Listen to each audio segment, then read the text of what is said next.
हरे कृष्ण माता जी, सूर्य माता जी।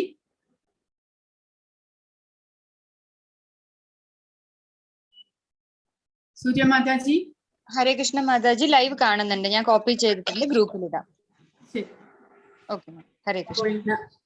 അധ്യായം 3 കർമ്മയോഗം.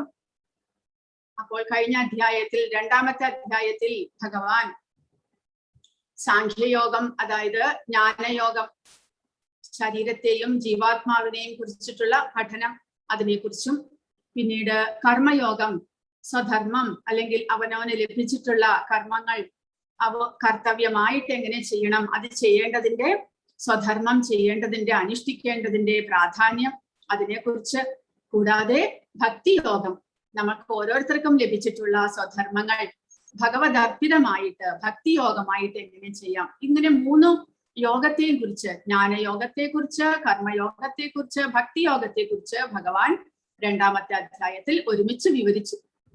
അപ്പോൾ മൂന്നാമത്തെ അധ്യായം മുതൽ 3, 4, 5 അധ്യായങ്ങളിൽ ഭഗവാൻ കർമ്മയോഗത്തെക്കുറിച്ച് പ്രധാനമായിട്ട് വിവരിക്കുന്നു, കർമ്മയോഗത്തിന്റെ പ്രാധാന്യം. അപ്പോൾ യോഗം എന്ന് പറയുന്നത് ഭഗവാനുമായിട്ട് നമ്മളെ ബന്ധിപ്പിക്കുന്ന ആ പ്രക്രിയയാണ് യോഗം എന്ന് പറയുന്നത്. അപ്പോൾ കർമ്മയോഗം എന്നുള്ളത് കർമ്മത്തിനാൽ അല്ലെങ്കിൽ നമ്മൾ കർമ്മം ചെയ്തുകൊണ്ട് എങ്ങനെ ഭഗവാനുമായിട്ട് നമുക്ക് ബന്ധപ്പെടുവാൻ സാധിക്കും, അതിനെക്കുറിച്ചാണ് ഭഗവാൻ പറയുന്നത്. അപ്പോൾ കർമ്മം എന്ന് പറഞ്ഞാൽ തന്നെ അതിന് നമ്മുടെ പ്രവൃത്തികളാണ്. ആ പ്രവൃത്തികളെ കർമ്മം എന്ന് പറയുന്നതിന്റെ കാരണം, അതിന് നമ്മൾ ചെയ്യുന്ന പ്രവൃത്തിക്ക് സുഖമായിട്ടും ദുഃഖമായിട്ടും കർമ്മഫലം നമ്മൾ അനുഭവിക്കേണ്ടതായിട്ട് വരുന്നു. അതുകൊണ്ടാണ് നമ്മൾ ചെയ്യുന്ന പ്രവൃത്തിക്ക് കർമ്മം എന്നുള്ള പേര് വന്നത്. അപ്പോൾ ഭഗവാനുമായിട്ട് നമ്മൾ ബന്ധപ്പെടണമെങ്കിൽ നമ്മൾ പരിശുദ്ധരാകണം.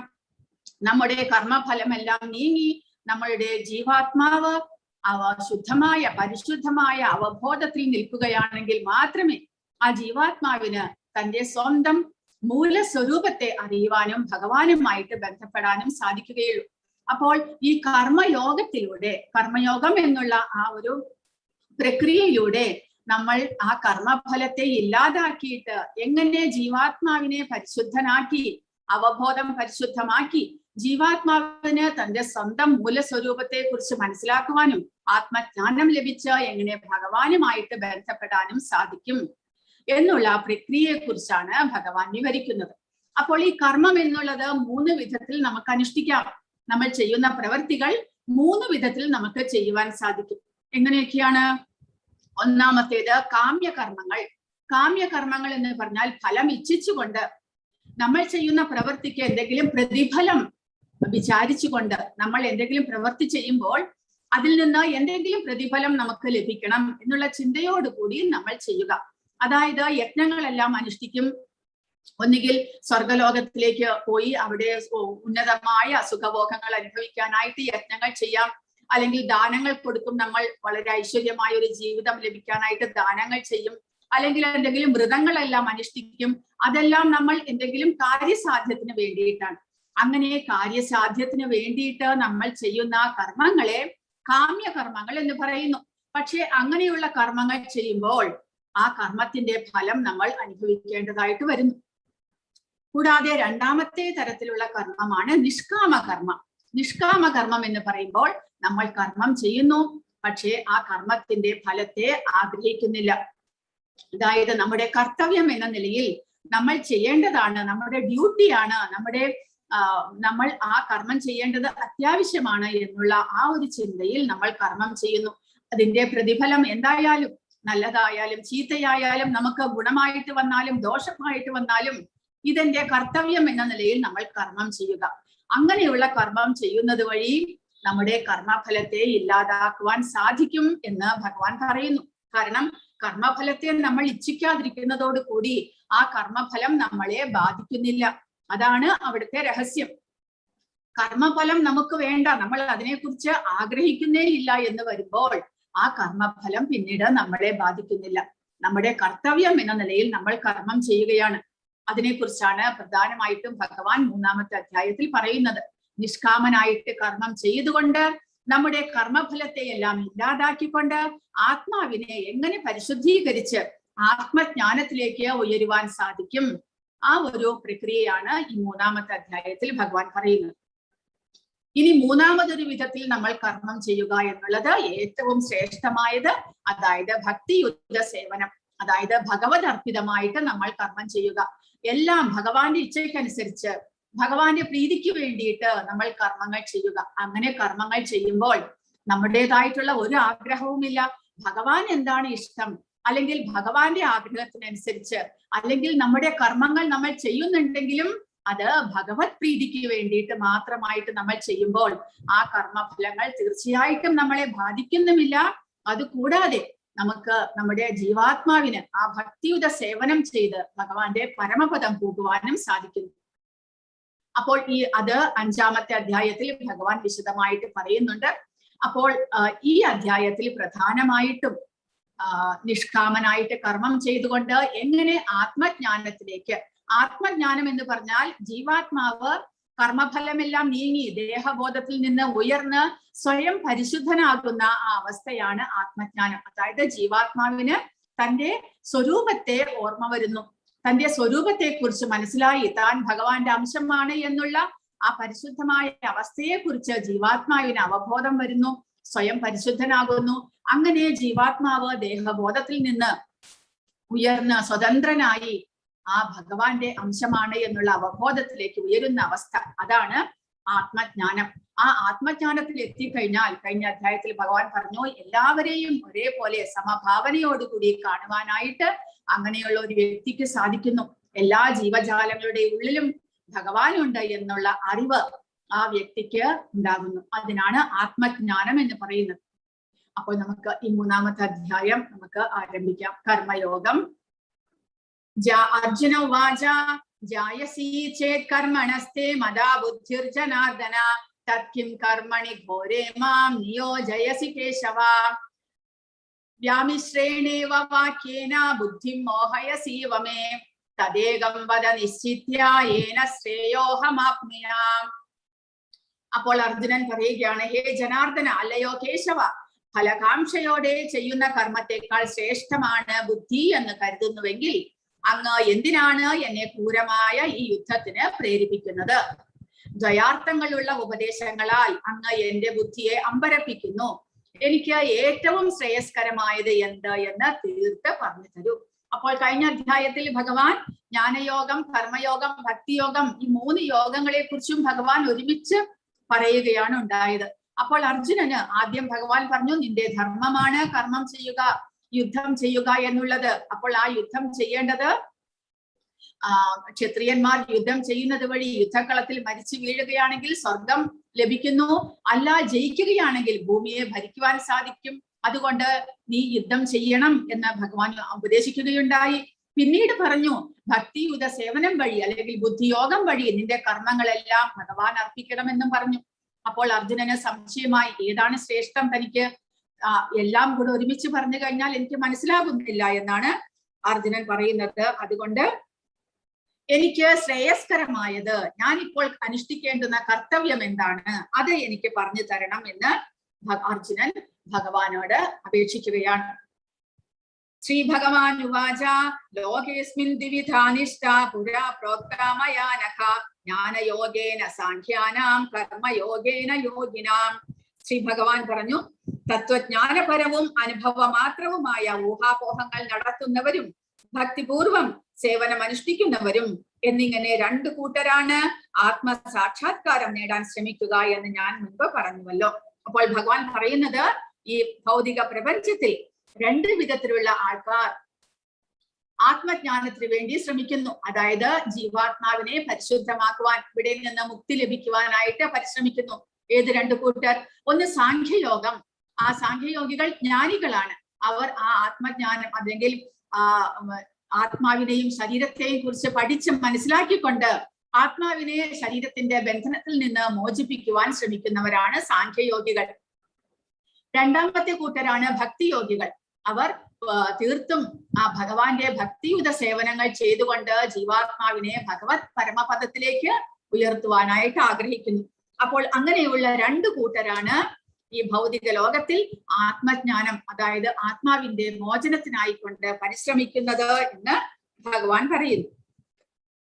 ന കർമ്മണാമനാരംഭ നൈഷ്കർമ്മ്യം പുരുഷോസ്നുതേ ന ച സന്യസനാ ദേവാ സിദ്ധിം സമധിഗച്ഛതി.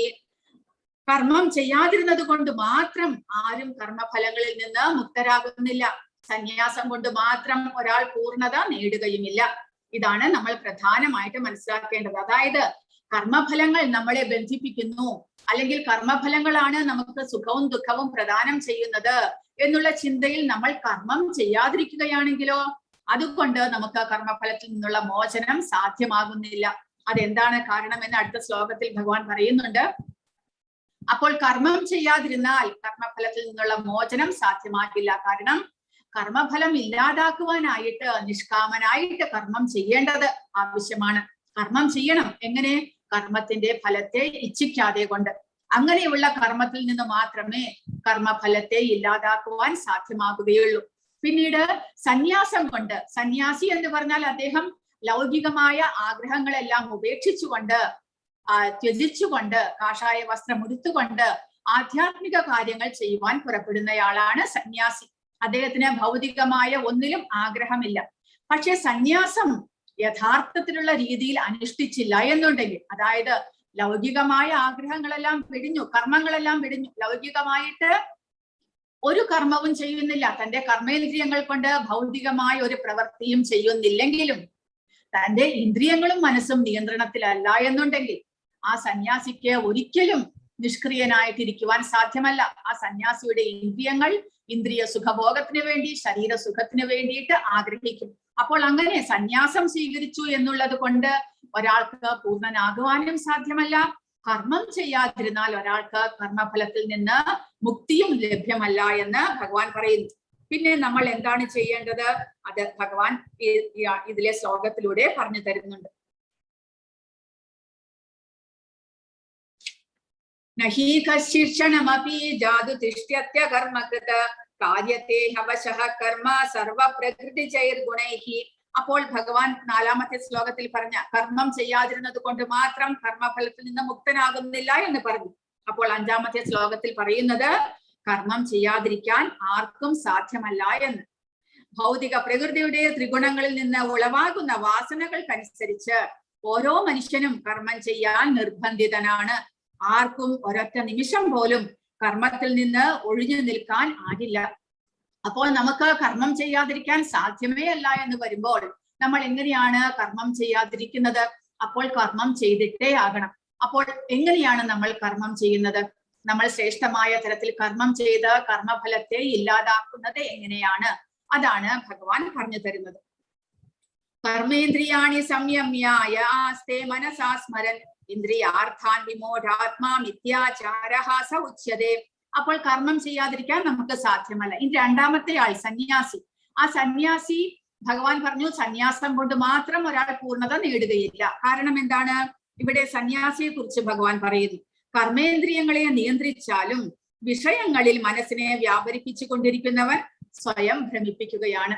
അപ്പോൾ സന്യാസി ഭൗതികമായ കർമ്മങ്ങൾ ഒന്നും ചെയ്യുന്നില്ല എങ്കിൽ കൂടെ മനസ്സും ഇന്ദ്രിയങ്ങളും ഭൗതിക വിഷയങ്ങളിൽ ആസക്തനാണ് എന്നുണ്ടെങ്കിൽ സ്വയം പറ്റിക്കുകയാണ് ചെയ്യുന്നത്. കാരണം പുറമേ കാണുമ്പോൾ കഷായ വസ്ത്രം ഉടുത്തിരിക്കുന്നു, കർമ്മങ്ങൾ ഭൗതികമായ പ്രവർത്തനങ്ങളൊന്നും ചെയ്യുന്നില്ല, ഫാമിലിയെ എല്ലാം ഉപേക്ഷിച്ചു എന്നുണ്ടെങ്കിലും അകത്ത് തന്റെ ഇന്ദ്രിയങ്ങളും മനസ്സും ബുദ്ധിയുമെല്ലാം ഭൗതിക വിഷയങ്ങളിൽ ആസക്തനാണ് എന്നുണ്ടെങ്കിൽ അങ്ങനെയുള്ള വ്യക്തി കപടനാട്യക്കാരൻ, മിഥ്യാചാരഃ സ ഉച്യതേ.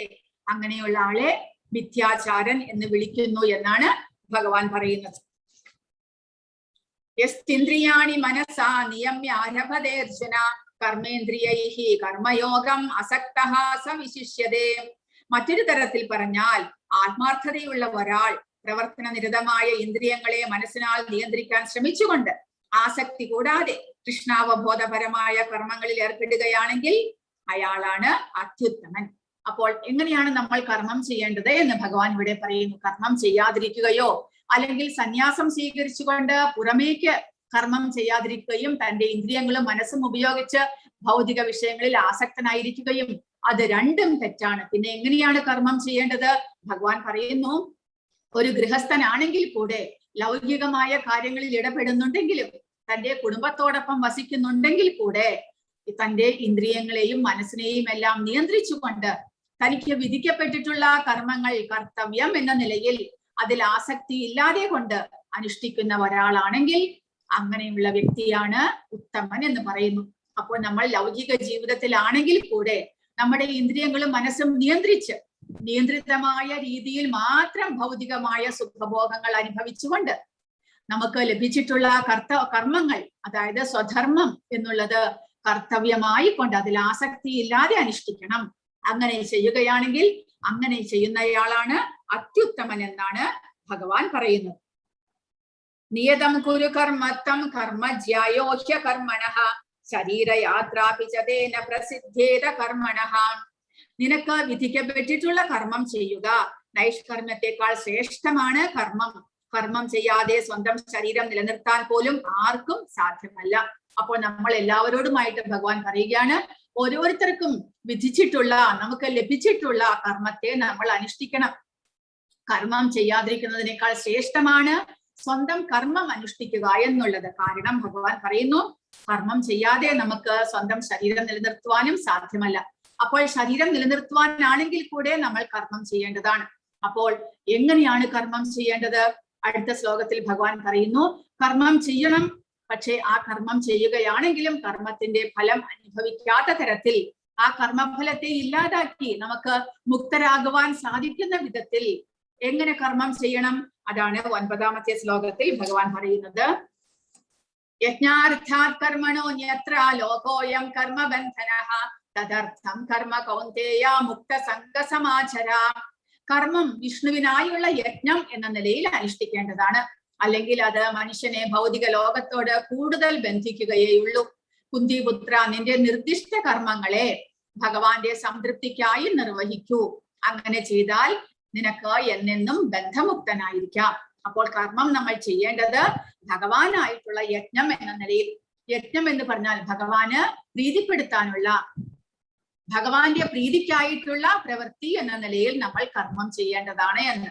കാരണം അല്ല എന്നുണ്ടെങ്കിൽ നമ്മുടെ സ്വന്തം പ്രീതിക്കായിക്കൊണ്ട്, സന്തോഷത്തിനായിക്കൊണ്ട് നമ്മൾ കർമ്മം ചെയ്യുമ്പോൾ ആ കർമ്മത്തിന്റെ ഫലം നമ്മളെ ബന്ധനത്തിലാക്കുന്നു. ആ കർമ്മത്തിന്റെ ഫലം പിന്നീട് നമ്മളെ പിന്തുടരുന്നു. ആ കർമ്മത്തിന്റെ ഫലം അനുഭവിക്കാൻ വേണ്ടിയിട്ട് വീണ്ടും വീണ്ടും ജനിക്കേണ്ടി വരുന്നു. ആ കർമ്മത്തിന്റെ ഫലം നമ്മളെ സുഖമായിട്ട് ദുഃഖമായിട്ട് നമ്മളെ പിന്തുടരുന്നു. അപ്പോൾ അതില്ലാതിരിക്കണം എന്നുണ്ടെങ്കിൽ നമ്മൾ കർമ്മം ചെയ്യണം. പക്ഷെ ആ കർമ്മം ഭഗവാന്റെ പ്രീതിക്കായിക്കൊണ്ട്, ഭഗവാന് സമർപ്പണമായിട്ട് നമ്മൾ കർമ്മങ്ങൾ ചെയ്യേണ്ടതാണ് എന്ന്. അങ്ങനെ ചെയ്യുകയാണെങ്കിൽ ആ കർമ്മഫലം നമ്മളെ ബാധിക്കുന്നില്ല. നമുക്ക് എന്നെന്നും ബന്ധമുക്തനായിരിക്കാം എന്നാണ് ഭഗവാൻ പറയുന്നത്. ശരീരത്തെ നിലനിർത്തുന്നതിന് പോലും കർമ്മം കൂടിയേ കഴിയൂ എന്നതുകൊണ്ടാണ് ഓരോരുത്തരുടെയും സാമൂഹ്യമായ സ്ഥിതിയും ഗുണവും അനുസരിച്ച് അതാത് കർമ്മങ്ങൾ വിധിക്കപ്പെട്ടത്. യജ്ഞം എന്നാൽ വിഷ്ണു ഭഗവാൻ അല്ലെങ്കിൽ യാഗാനുഷ്ഠാനം എന്നർത്ഥം. എല്ലാ യജ്ഞാചരണങ്ങളും ശ്രീ വിഷ്ണുവിന്റെ സംതൃപ്തിക്ക് വേണ്ടിയാണ് അനുഷ്ഠിക്കേണ്ടത്. ഏത് പ്രവൃത്തിയും ഭൗതിക ലോകത്തിൽ ബന്ധകാരണമായി തീരും. എന്തുകൊണ്ടെന്നാൽ പാപകർമ്മത്തിനും പുണ്യകർമ്മത്തിനുമുണ്ട് പ്രതികരണങ്ങൾ. ഏതു തരം പ്രതികരണവും കർത്താവിനെ ബന്ധനത്തിൽ പെടുത്തുകയും ചെയ്യും. അതിനാൽ കൃഷ്ണ പ്രീതിക്കായിക്കൊണ്ട് അല്ലെങ്കിൽ വിഷ്ണു പ്രീതിക്കായിക്കൊണ്ട് കൃഷ്ണാവബോധത്തോടെ വേണം ഏത് കർമ്മവും നിർവഹിക്കാൻ. അങ്ങനെയുള്ള പ്രവർത്തനത്തിൽ ഏർപ്പെട്ടുകൊണ്ടിരിക്കുന്ന ആൾ മുക്താവസ്ഥയിലാണ്. അപ്പോൾ കർമ്മം ചെയ്യുകയാണെങ്കിൽ നമ്മൾ ഇങ്ങനെ കർമ്മം ചെയ്യണം. അതാണ് കർമ്മം ചെയ്യേണ്ടതായിക്കൊണ്ടുള്ള കല എന്നിവിടെ പ്രഭുപാദ പറഞ്ഞിരിക്കുന്നു. ഇനി 2 ശ്ലോകത്തിലായിക്കൊണ്ട് ഭഗവാൻ സൃഷ്ടിയുടെ സമയത്ത് എങ്ങനെ യജ്ഞങ്ങൾ ഭഗവാൻ സൃഷ്ടിച്ചു, ആ യജ്ഞങ്ങൾ ചെയ്ത് എങ്ങനെ മനുഷ്യന് പുരോഗതി വരുത്തുവാൻ സാധിക്കും എന്നുള്ള കാര്യമാണ് പറയുന്നത്. സഹയജ്ഞാഃ പ്രജാ സൃഷ്ട്വാ പുരോവാച പ്രജാപതിഃ അനേന പ്രസവിഷ്യധ്വം ഏഷവോസ്തിഷ്ഠകാമധുക്. സൃഷ്ടിയുടെ ആരംഭത്തിൽ പ്രജാപതി ദേവന്മാരെയും മനുഷ്യരെയും ഒപ്പം തന്നെ വിഷ്ണുവിനായുള്ള യജ്ഞങ്ങളെയും ഉൽപ്പാദിപ്പിച്ച ശേഷം അവരെ ഇങ്ങനെ ആശീർവദിച്ചു. ഈ യജ്ഞത്തെ കൊണ്ട് നിങ്ങൾ സന്തുഷ്ടരാവുക. മോക്ഷപ്രാപ്തിക്കും സുഖജീവിതത്തിനും വേണ്ടുന്നതെല്ലാം ഇതിൽ നിന്ന് നിങ്ങൾക്ക് ലഭിക്കും. അപ്പോൾ നമ്മൾ ജീവാത്മാക്കൾ ഇവിടെ ബദ്ധജീവിതമാണ് നയിക്കുന്നത്. ഭൗതിക പ്രപഞ്ചത്തിലെ പല വിധത്തിലുള്ള ശരീരങ്ങൾ സ്വീകരിച്ച് നമ്മൾ ഇവിടെ ബന്ധനത്തിലാണ്.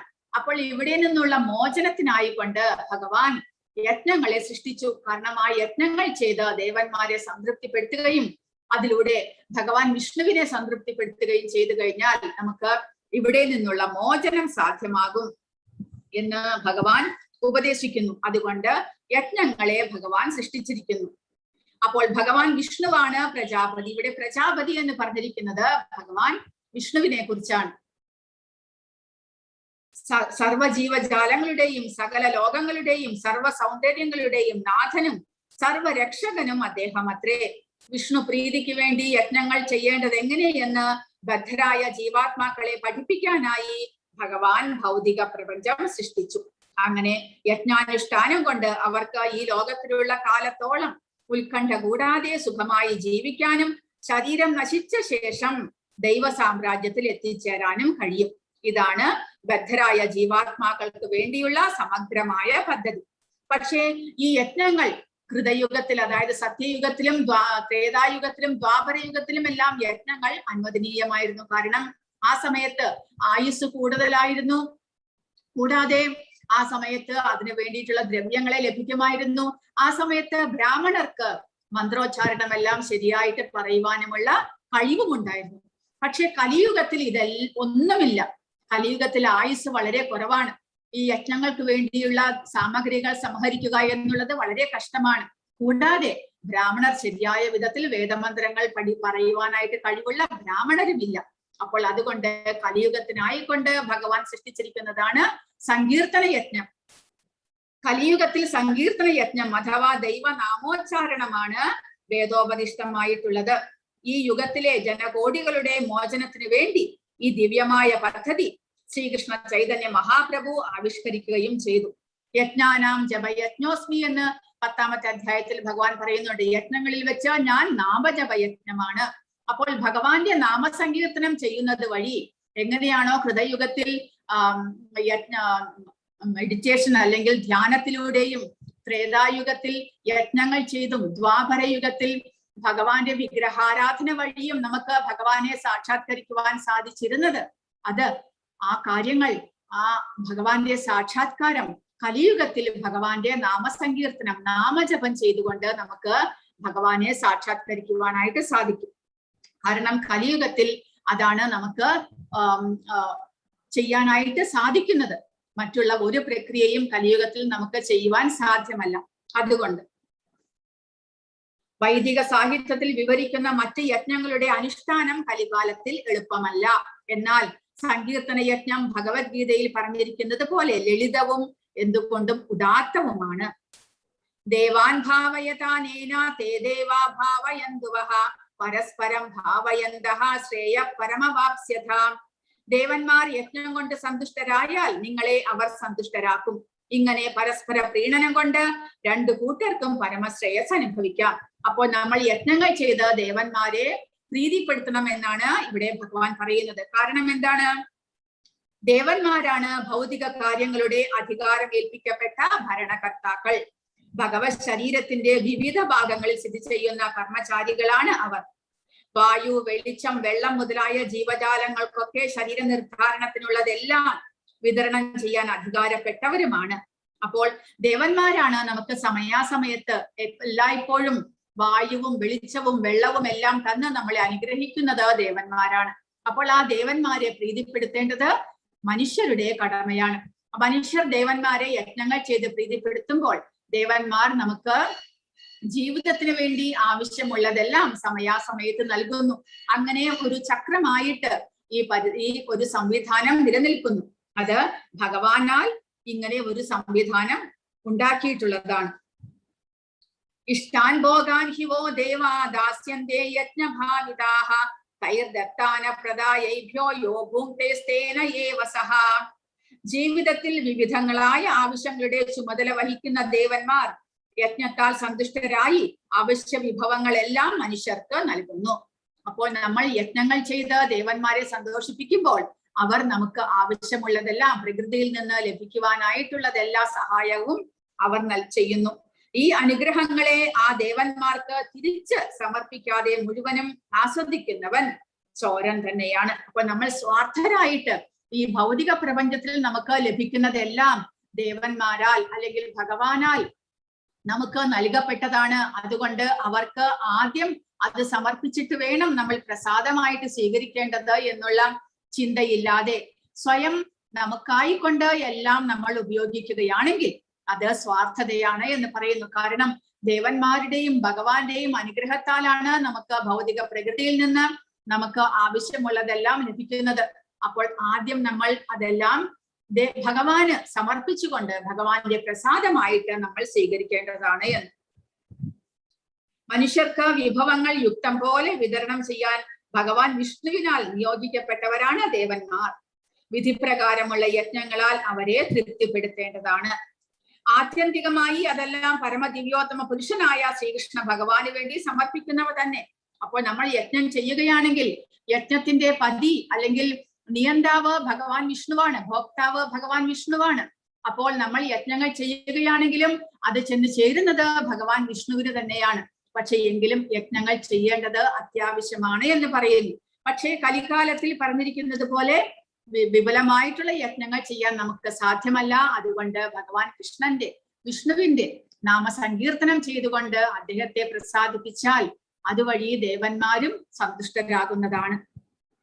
യജ്ഞശിഷ്ടാശിനഃ സന്തോ മുച്യന്തേ സർവകിൽബിഷൈഹി ഭുഞ്ചതേ തേ ത്വഖം പാപായേ ഭജന്ത്യാത്മകാരണാത്. യജ്ഞത്തിൽ നിവേദിക്കപ്പെടുന്ന അന്നം ഭക്ഷിക്കുന്നത് കൊണ്ട് ഭഗവത് ഭക്തന്മാർ സർവപാപങ്ങളിൽ നിന്നും മുക്തരാകുന്നു. സ്വയം ആസ്വദിക്കാൻ വേണ്ടി മാത്രം ഭക്ഷണം ഉണ്ടാക്കുന്നവർ പാപത്തെയാണ് ഭുജിക്കുന്നത്. അപ്പോൾ ഭഗവാൻ അർപ്പിച്ചുകൊണ്ട് ഭഗവാനാൽ നമുക്ക് തന്നിരിക്കുന്ന വസ്തുക്കളെല്ലാം ആദ്യമായിട്ട് ഭഗവാൻ അർപ്പിച്ച് അദ്ദേഹത്തിന്റെ പ്രസാദമായിട്ട് നമ്മൾ സ്വീകരിക്കുമ്പോൾ നമുക്ക് ആ കർമ്മഫലം അല്ലെങ്കിൽ പാപഫലം നമ്മൾ ഏൽക്കേണ്ടി വരുന്നില്ല. പാപഫലങ്ങളെല്ലാം നമ്മിൽ നിന്ന് നീങ്ങിപ്പോകുന്നു. പക്ഷേ നമ്മൾ നമുക്ക് സ്വയം ആസ്വദിക്കാൻ വേണ്ടിയിട്ട് സന്തോഷിക്കുവാൻ വേണ്ടിയിട്ട് മാത്രം ഭക്ഷണം ഉണ്ടാക്കുകയോ മറ്റുള്ള പ്രവർത്തികൾ ചെയ്യുകയോ ചെയ്യുമ്പോൾ അതിന്റെ പാപഫലം നമ്മൾ അനുഭവിക്കേണ്ടതായിട്ട് വരുന്നു എന്ന്.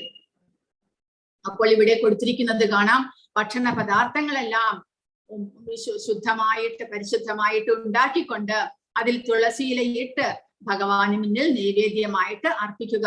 പിന്നീട് അത് നമുക്ക് ഭഗവാന്റെ പ്രസാദമായിട്ട് നമുക്ക് സ്വീകരിക്കാം. അതുവഴി നമ്മൾ ഒരു കാര്യവശാലും ആ പാപ പ്രതികരണങ്ങളിൽ നമ്മളെ ഏൽക്കുന്നില്ല. അതിൽ നിന്നെല്ലാം നമുക്ക് മുക്തരാകുവാനായിട്ട് സാധിക്കുന്നു. അന്നാദ്ഭവന്തി ഭൂതാനി പർജന്യാദന്ന സംഭവഃ യജ്ഞാത് ഭവതി പർജന്യോ യജ്ഞ കർമ്മ സമുദ്ഭവഃ. എല്ലാ ജീവജാലങ്ങളും ധാന്യങ്ങൾ കൊണ്ട് ജീവിക്കുന്നു. അതാകട്ടെ മഴ മൂലമുണ്ടാകുന്നു.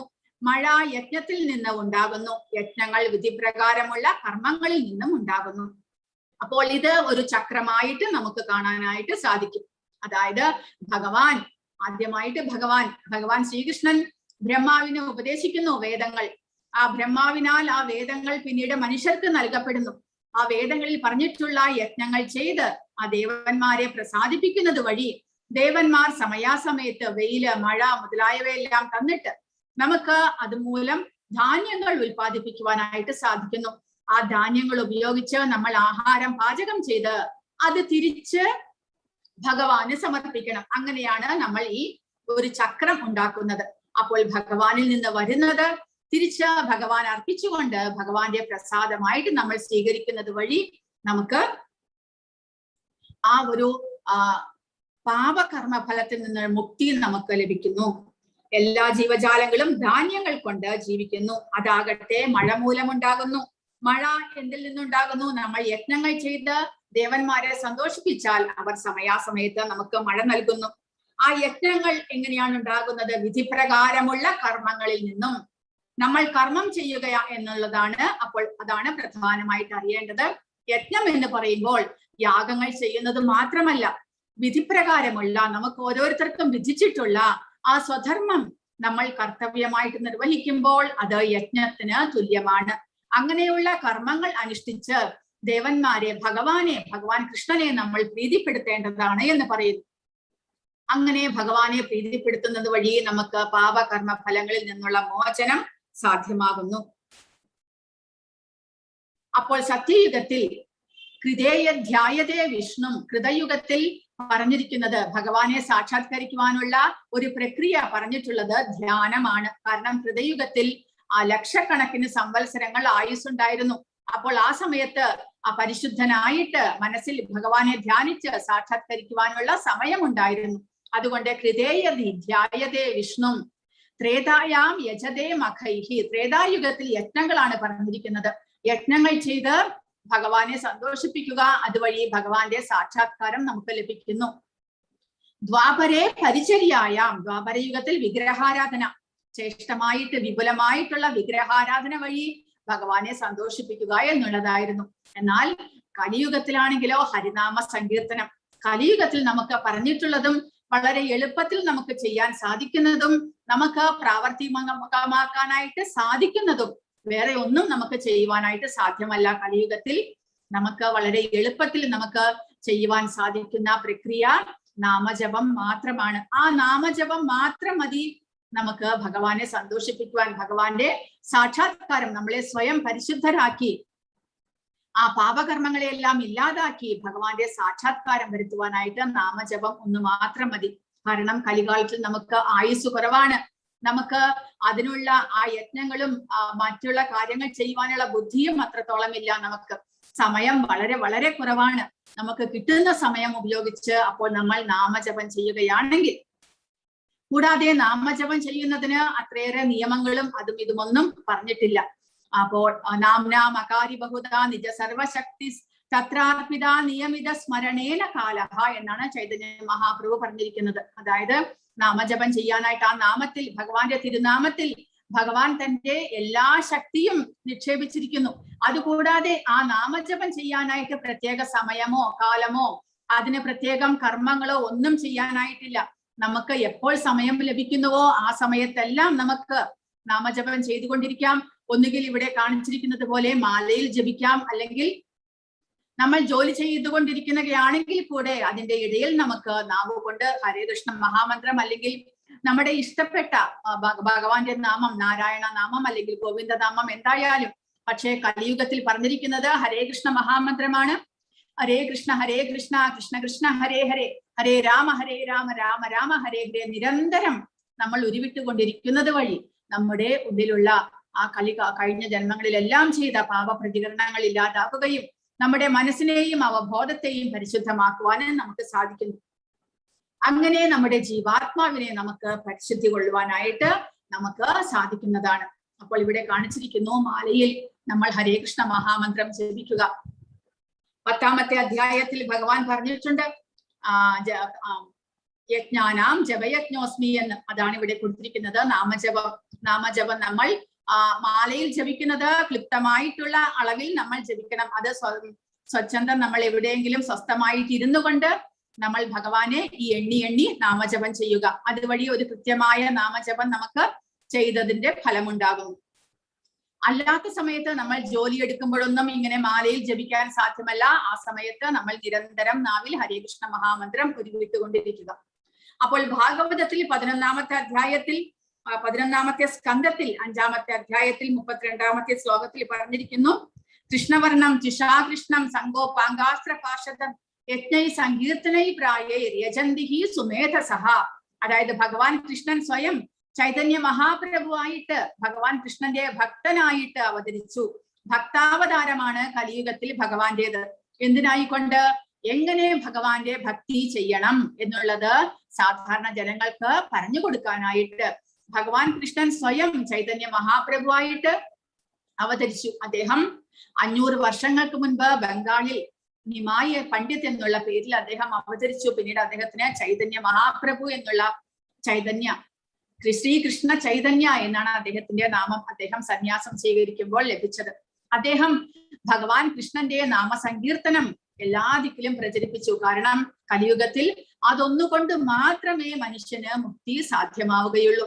വേറൊന്നും ചെയ്യാനായിട്ട് പഠിക്കുവാനായിട്ടുള്ള സമയവുമില്ല, സൗകര്യവുമില്ല, ആൾക്കാർക്ക് അതിൽ താല്പര്യവും ഉണ്ടാകുകയില്ല. പക്ഷെ എളുപ്പത്തിൽ ചെയ്തുകൊണ്ട് ആ ഭഗവാന്റെ നാമജപം ചെയ്തുകൊണ്ട് നമുക്ക് ഇവിടെ നിന്നുള്ള മുക്തി സാധ്യമാകുന്നതാണ്. അപ്പോൾ ഇദ്ദേഹമാണ് ചൈതന്യ മഹാപ്രഭു. പിന്നീട് പറഞ്ഞിരിക്കുന്നത് കലേർ ദോഷ 12ാമത്തെ സ്കന്ധത്തിൽ പറഞ്ഞിരിക്കുന്നു, കലേർ ദോഷ നിദേ രാജൻ അസ്തി ഏകോ മഹാൻ ഗുണഃ കീർത്തനാദേവ കൃഷ്ണസ്യ മുക്തസംഗ പരം രചേത്. കലിയുഗത്തിൽ വളരെയധികം ദോഷങ്ങൾ ഉണ്ടെങ്കിലും ആ ഭഗവാൻ കൃഷ്ണന്റെ നാമസങ്കീർത്തനം കൊണ്ട് കീർത്തനാദേവ കൃഷ്ണസ്യ മുക്തസംഗ പരംഭജേത്. ആ ഭഗവാൻ കൃഷ്ണന്റെ കീർത്തനം കൊണ്ട് നാമസങ്കീർത്തനം കൊണ്ട് മനുഷ്യർക്ക് മുക്തി നേടുവാൻ സാധിക്കും എന്ന് പറഞ്ഞിരിക്കുന്നു. അപ്പോൾ ഇവിടെ ഇത് പഞ്ചതത്വ മന്ത്രമാണ്.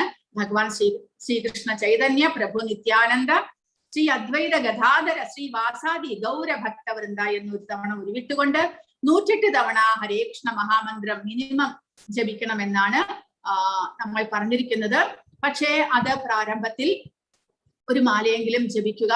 പിന്നീട് പക്ഷേ സമയം കിട്ടുമ്പോഴെല്ലാം നമ്മൾ ഭഗവാന്റെ നാമജപം ചെയ്തുകൊണ്ടിരിക്കണം. കാരണം കലിയുഗത്തിൽ അതൊന്നുകൊണ്ട് മാത്രമേ നമുക്ക് മുക്തി നേടുവാനായിട്ട് സാധിക്കുകയുള്ളൂ. ഇല്ല എന്നുണ്ടെങ്കിൽ ഈ ഭൗതിക ക്ലേശങ്ങളിൽ നിന്നുള്ള മോചനം നമുക്ക് വളരെ എളുപ്പത്തിൽ ഭഗവാന്റെ നാമജപത്തിലൂടെ സാധ്യമാകുന്നതാണ്.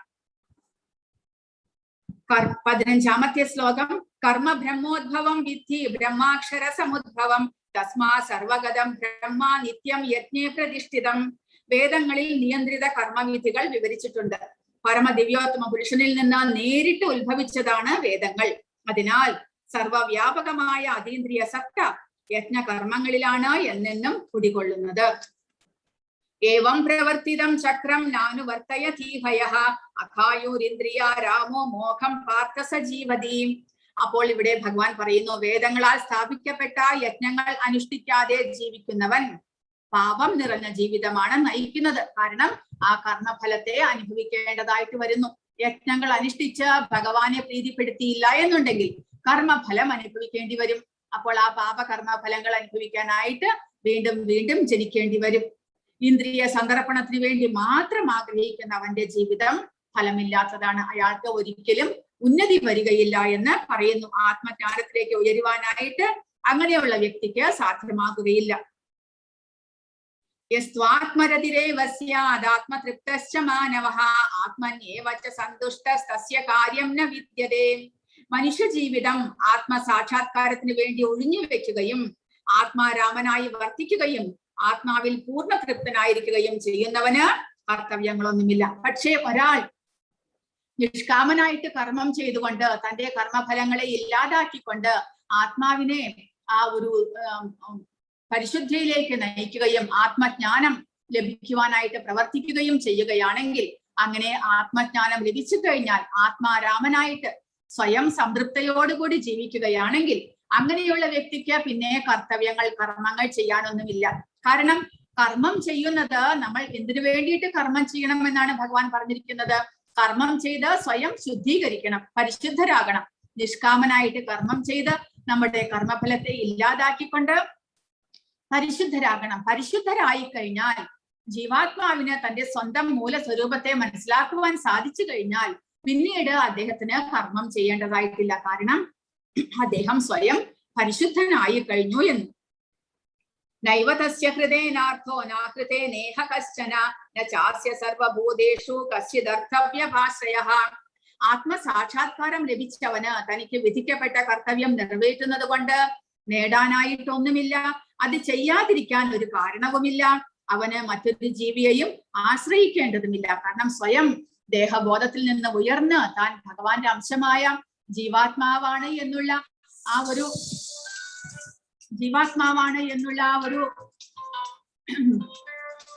അനുഭൂതി അല്ലെങ്കിൽ ആ ഒരു യാഥാർത്ഥ്യം, ആ ഒരു സത്യം മനസ്സിലാക്കി കഴിഞ്ഞ അദ്ദേഹത്തിന് പിന്നീട് പ്രവർത്തിക്കാനായിട്ട് ആവശ്യമില്ല എന്നാണ് പറയുന്നത്. തസ്മാദസക്തഃ സതതം കാര്യം കർമ്മ സമാചര അസക്തോ ആചരൻ കർമ്മ പരമാപ്നോതി പൂരുഷഃ.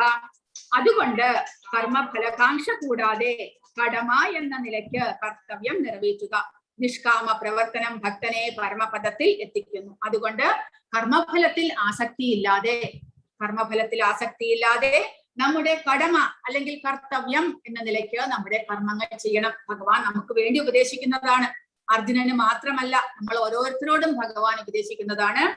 കർമ്മഫലകാംക്ഷ കൂടാതെ കർത്തവ്യം എന്ന നിലയിൽ, കടമ എന്ന നിലയ്ക്ക് നമ്മുടെ കർത്തവ്യങ്ങൾ നിറവേറ്റുക. അതുവഴി എന്ത് സംഭവിക്കുന്നു? നിഷ്കാമ പ്രവർത്തനം ഭക്തനെ പരമപദത്തിൽ എത്തിക്കുന്നു. നിഷ്കാമനായിട്ട് നമ്മൾ അങ്ങനെ പ്രവർത്തിക്കുമ്പോൾ നമ്മുടെ കർമ്മഫലമെല്ലാം ഒഴിഞ്ഞ് ജീവാത്മാവിന് പരിശുദ്ധിയിലേക്ക്, പരിശുദ്ധമായ അവബോധത്തിലേക്ക് ഉയരുവാനും അങ്ങനെ ആ നിലയിൽ ഭഗവാന്റെ പരമപദം പോകുവാനും സാധിക്കുന്നു എന്ന്. പരമപദം എന്നാൽ ഭക്തന്മാർക്ക് ഭഗവാനും അവ്യക്തിഗതവാദികൾക്ക് മുക്തിയും അത്രേ. കൃഷ്ണാവബോധത്തോടെ ശരിയായ മാർഗനിർദ്ദേശം സ്വീകരിച്ച് ഫലേച്ഛയന്യെ കൃഷ്ണന് വേണ്ടി കർമ്മം ചെയ്യുന്ന ആൾ തീർച്ചയായും ജീവിതത്തിന്റെ അത്യുത്തമ ലക്ഷ്യത്തിലേക്ക് മുന്നേറുകയാണ്. അപ്പോൾ അങ്ങനെ ഭഗവത് പദം പോകുവാനായിട്ടുള്ള എളുപ്പ വഴിയാണ് ഭഗവാൻ പറഞ്ഞു തരുന്നത്. നിഷ്കാമനായിട്ട് പ്രവർത്തിച്ച് നമ്മുടെ കർമ്മഫലത്തെ ഇല്ലാതാക്കുക. അങ്ങനെ ആ നിലയിൽ ആ ജീവാത്മാവിനെ പരിശുദ്ധിയിലേക്ക്, തന്റെ ആ സ്വരൂപത്തിലേക്ക് ഉയർത്തുക. അങ്ങനെ മരണവേളയിലും അതേ അവസ്ഥയിൽ തുടരുകയാണെങ്കിൽ ആ ജീവാത്മാവിന് തന്റെ സ്വന്തം ധാമത്തിലേക്ക് തിരിച്ചു പോകാൻ സാധിക്കുന്നു. കർമ്മണൈവ ഹി സംസിദ്ധിം ആസ്ഥിത ജനകാദയഃ ലോക സംഗ്രഹമേവാപി സമ്പശ്യൻ കർത്തുമർഹസി. ജനകൻ മുതലായ രാജാക്കന്മാർ തങ്ങൾക്ക് വിധിച്ച കർമ്മങ്ങൾ മാത്രം അനുഷ്ഠിച്ച് പരിപൂർണതയിൽ എത്തിച്ചേർന്നു. അതിനാൽ സാമാന്യ ജനങ്ങളെ പഠിപ്പിക്കുന്നതിനായി നീ കർമ്മം ചെയ്യേണ്ടിയിരിക്കുന്നു. അപ്പോൾ ജനകൻ, സീതാദേവിയുടെ അച്ഛനായ ജനകൻ മഹാരാജാവായിരുന്നു. അദ്ദേഹം ഇതേപോലെ ആത്മാരാമനായിരുന്നു. ആത്മസാക്ഷാത്കാരം ലഭിച്ച രാജാവായിരുന്നു അദ്ദേഹം. എങ്കിലും അദ്ദേഹം സ്വന്തം കർത്തവ്യം അനുഷ്ഠിച്ചു കൊണ്ടിരുന്നു. കാരണം ജനങ്ങൾക്ക് മാതൃകയാകുവാൻ. അദ്ദേഹം രാജാവായിരുന്നത് കൊണ്ട് അദ്ദേഹത്തിന്റെ പ്രവർത്തികളെ ജനങ്ങൾ തീർച്ചയായിട്ടും അനുകരിക്കും. അതുകൊണ്ട് അദ്ദേഹം സ്വന്തം കർത്തവ്യങ്ങൾ അനുഷ്ഠിച്ച് ജനങ്ങൾക്ക് മാതൃകയായിരുന്നു. അതുപോലെ തന്നെ ഭഗവാൻ അർജുനനോട് ഉപദേശിക്കുകയാണ്, നീയും ഒരു ക്ഷത്രിയനാണ്, രാജകുമാരനാണ്. അപ്പോൾ നിന്റെ പ്രവർത്തികളെ ജനങ്ങൾ അനുകരിക്കും. അതുകൊണ്ട് ജനങ്ങൾക്ക് മാതൃകയാകുവാനായിട്ട് നിന്റെ കർത്തവ്യം നീ അനുഷ്ഠിക്കേണ്ടതാണ് എന്ന് ഭഗവാൻ അർജുനനോട് ഉപദേശിക്കുന്നു. യദ്യദാചരതി ശ്രേഷ്ഠസ്തത്തദേവേതരോ ജനഃ സയത് പ്രമാണം കുരുതേ ലോകസ്തദനുവർത്തതേ. ഭഗവാൻ പറയുകയാണ്, ഒരു ശ്രേഷ്ഠനായ വ്യക്തി എന്തു തന്നെ ചെയ്താലും സാധാരണ ജനങ്ങൾ അദ്ദേഹത്തെ അനുകരിക്കുന്നു. മാതൃകാപരങ്ങളായ പ്രവർത്തികളിൽ അദ്ദേഹം സ്വീകരിക്കുന്ന മാനദണ്ഡങ്ങളെ ലോകമൊട്ടാകെ ആദരിക്കുന്നു. അതായത് ഒരു സമൂഹത്തിൽ ശ്രേഷ്ഠനായിരിക്കുന്ന വ്യക്തികളെ സാമാന്യ ജനങ്ങൾ അദ്ദേഹത്തെ അനുകരിക്കും. അദ്ദേഹം എന്താണ് ചെയ്യുന്നത് എന്ന് നോക്കി അതുപോലെ തങ്ങളും ചെയ്യുവാനായിട്ട് അവർക്കും ആഗ്രഹമുണ്ടാകുന്നു. കാരണം അദ്ദേഹം സമൂഹത്തിൽ ശ്രേഷ്ഠനാണ്. അതുകൊണ്ട് ആ ശ്രേഷ്ഠരായ വ്യക്തികൾ എല്ലായ്പ്പോഴും ജനങ്ങൾക്ക് മാതൃകാപരമായിട്ടുള്ള പ്രവൃത്തികൾ മാത്രം ചെയ്യണമെന്ന്. കാരണം ഇല്ലെങ്കിൽ തെറ്റായ പ്രവൃത്തികൾ ചെയ്താൽ ജനങ്ങൾ അത് അനുകരിക്കും. അതുകൊണ്ട് ഒരിക്കലും ശ്രേഷ്ഠരായ വ്യക്തികൾ തെറ്റായ പ്രവൃത്തികൾ ചെയ്യരുത്. ഉപദേശിക്കാൻ തുനിയുന്നതിന് മുൻപ് ഗുരു വേണ്ടും വിധമുള്ള പെരുമാറ്റം ശീലിച്ചിരിക്കണമെന്ന് ചൈതന്യ മഹാപ്രഭു പറയുന്നു. അപ്പോൾ ഗുരുക്കന്മാർ, ആചാര്യന്മാർ അല്ലെങ്കിൽ രാജാക്കന്മാർ, പൊതുപ്രവർത്തകർ, സാമൂഹ്യ നിലയിലുള്ളവർ എല്ലാവരും, സമൂഹത്തിൽ മാന്യതയുള്ളവരെല്ലാവരും ഇതേപോലെ ജനങ്ങൾക്ക് മാതൃകയാകുന്ന വിധം പ്രവർത്തിക്കണം എന്നാണ് പറയുന്നത്. അപ്പോൾ ഒരാൾ സിഗരറ്റ്, ഇവിടെ പറയുന്നത്, പ്രഭുപാദ പറയുന്നത്, പുകവലിക്കുന്ന നേതാവിന് മറ്റുള്ളവരെ ഉപദേശിച്ച് പുകവലിയിൽ നിന്ന് പിന്തിരിപ്പിക്കാൻ ആകുകയില്ല. സമൂഹത്തിലെ ഒരു ശ്രേഷ്ഠനായ വ്യക്തിയാണ് അദ്ദേഹം. പുകവലിയുടെ ദുഷ്കൃതങ്ങളായ അതിന്റെ പരിണിത ഫലങ്ങളെ പറ്റി മറ്റുള്ളവർക്ക് ഉപദേശിക്കുന്നു. പക്ഷെ സ്വയം പുകവലിക്കുന്നുണ്ടെങ്കിലോ അതിൽ പ്രയോജനമില്ല. അപ്പോൾ മാന്യരായ വ്യക്തികൾ മറ്റുള്ളവർക്ക് മാതൃകയാകും വിധം പ്രവർത്തിക്കേണ്ടതാണ് എന്ന് പറയുന്നു. നമേ പാർത്ഥാസ്തി കർത്തവ്യം ത്രിഷു ലോകേഷു കിഞ്ചന നാനവാപ്തമവാപ്തവ്യം വർത്ത ഏവച കർമ്മണി. അപ്പോൾ ഭഗവാൻ പറയുന്നു, എനിക്ക് 3 ലോകങ്ങളിലും ചെയ്യേണ്ടതായിട്ടൊന്നുമില്ല. അദ്ദേഹം ഭഗവാനാണ്, സർവ്വലോകങ്ങൾക്കും അധിപതിയാണ്. അപ്പോൾ ദ്വാപരയുഗത്തിൽ അദ്ദേഹം അവതരിച്ചെങ്കിലും, ഒരു ക്ഷത്രിയ കുലത്തിൽ ജനിച്ചെങ്കിലും അദ്ദേഹം പറയുന്നു, എനിക്ക് ചെയ്യാനായിട്ട് ഒന്നുമില്ല. കാരണം ഞാൻ കർമ്മത്തിൽ നിന്നെല്ലാം മേധയാണ്, അദ്ദേഹം ഭഗവാനാണ്. പക്ഷെ എങ്കിലും ഭഗവാൻ പറയുന്നു, ഞാൻ വിധിക്കപ്പെട്ട കർമ്മം ചെയ്തുകൊണ്ടേയിരിക്കുന്നു. കാരണം ഭഗവാൻ ആത്മാരാമനാണ്. അദ്ദേഹത്തിന് സാധിക്കേണ്ടതായിട്ട് ഒന്നുമില്ല, ചെയ്യേണ്ടതായിട്ടൊന്നുമില്ല, ആഗ്രഹമായിട്ടൊന്നുമില്ല. എങ്കിലും അദ്ദേഹം കർമ്മം ചെയ്തുകൊണ്ടേയിരിക്കുന്നു. എന്തിനു വേണ്ടിയിട്ട്? അടുത്ത ശ്ലോകത്തിൽ ഭഗവാൻ പറയുന്നുണ്ട്, യദീഹം ന വർത്തേയം ജാതു കർമ്മണ്യതന്ത്രിതഃ മമ വത്മാനുവർത്തന്തേ മനുഷ്യാ പാർത്ഥ സർവശഃ.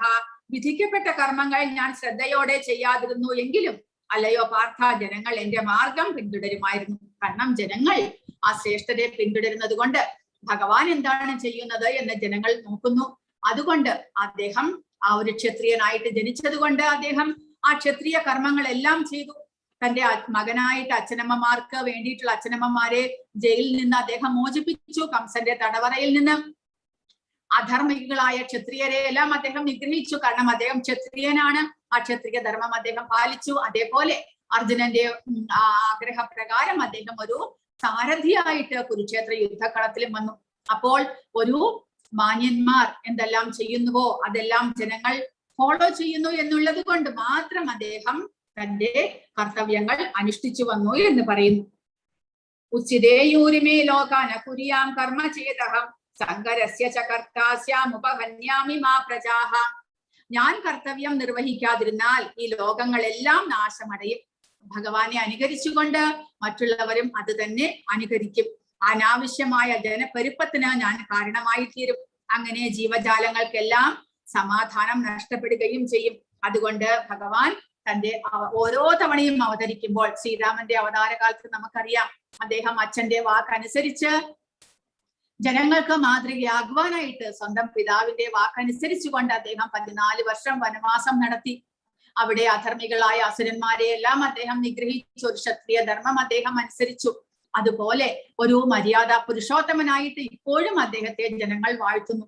അതേപോലെയുള്ള ഒരു ഭരണം നമുക്ക് വേണമെന്ന് നമ്മൾ എല്ലാവരും ആഗ്രഹിക്കുന്നു. അപ്പോൾ ഭഗവാൻ ഏത് അവതാരത്തിലും ജനങ്ങൾക്ക് മാതൃകയാകുന്ന വിധത്തിലുള്ള പ്രവർത്തനങ്ങൾ അദ്ദേഹം ചെയ്തുകൊണ്ടിരിക്കുന്നു. സക്താ കർമ്മണ്യ വിദ്വാംസോ യഥാ കുർവന്തി ഭാരത കുര്യാദ് വിദ്വാംസദാ സക്ത ചികീർഷുർ ലോക സംഗ്രഹം. ഇനി ഭഗവാൻ പറയുന്നത്, അങ്ങനെ ഭക്തന്മാരായവർ മറ്റു ജനങ്ങൾക്ക് മാതൃകയാകുന്ന വിധത്തിൽ എങ്ങനെ പെരുമാറണം. ഇത് ശ്രേഷ്ഠരായ വ്യക്തികളെ കുറിച്ച് പറഞ്ഞു. അപ്പോൾ സാധാരണരായിട്ടുള്ള ഭഗവാന്റെ ഭക്തന്മാരും ആത്മാരാമനായിട്ടുള്ളവരും അവർ എങ്ങനെ സാധാരണ ജനങ്ങളെ ആ ഭക്തിയിലേക്ക് അല്ലെങ്കിൽ ആ ഒരു നിഷ്കാമമായ പ്രവൃത്തിയിലേക്ക് ഉയർത്തി അവർക്ക് മാതൃകയാകണം, അവർക്ക് മാതൃകയാകുന്ന വിധത്തിൽ എങ്ങനെ പെരുമാറണം എന്ന് ഭഗവാൻ അടുത്ത 2-3 ശ്ലോകത്തിലൂടെ പറഞ്ഞു തരികയാണ്. അറിവില്ലാത്തവർ ഫലകാംക്ഷ മൂലം കർത്തവ്യങ്ങൾ നിറവേറ്റുന്നത് പോലെ വിദ്വാൻമാരും ജനങ്ങളെ നല്ല വഴിക്ക് നയിക്കാൻ വേണ്ടി പ്രവർത്തിക്കണം. പക്ഷെ അവർ ഫലത്തിൽ ആസക്തരാകാൻ പാടില്ല. വിദ്വാൻമാർ എന്ന് പറഞ്ഞാൽ ഈ ആത്മജ്ഞാനം ലഭിച്ചവർ ഫലത്തിൽ ആസക്തി ഇല്ലാതെ സാധാരണ ജനങ്ങൾക്ക് മാതൃകയാകുന്ന വിധത്തിൽ പ്രവർത്തിച്ച് അവരെയും ആ കൃഷ്ണാവബോധത്തിലേക്ക്, നല്ല വഴിയിലേക്ക് ഉയർത്തിക്കൊണ്ട് വരേണ്ടതാണ് എന്ന്. ന ബുദ്ധിഭേദം ജനയേത് അജ്ഞാനാം കർമ്മസംഖ്യനാം ജോഷയേ സർവകർമാണി വിദ്വാൻ യുക്തസമാചരൻ.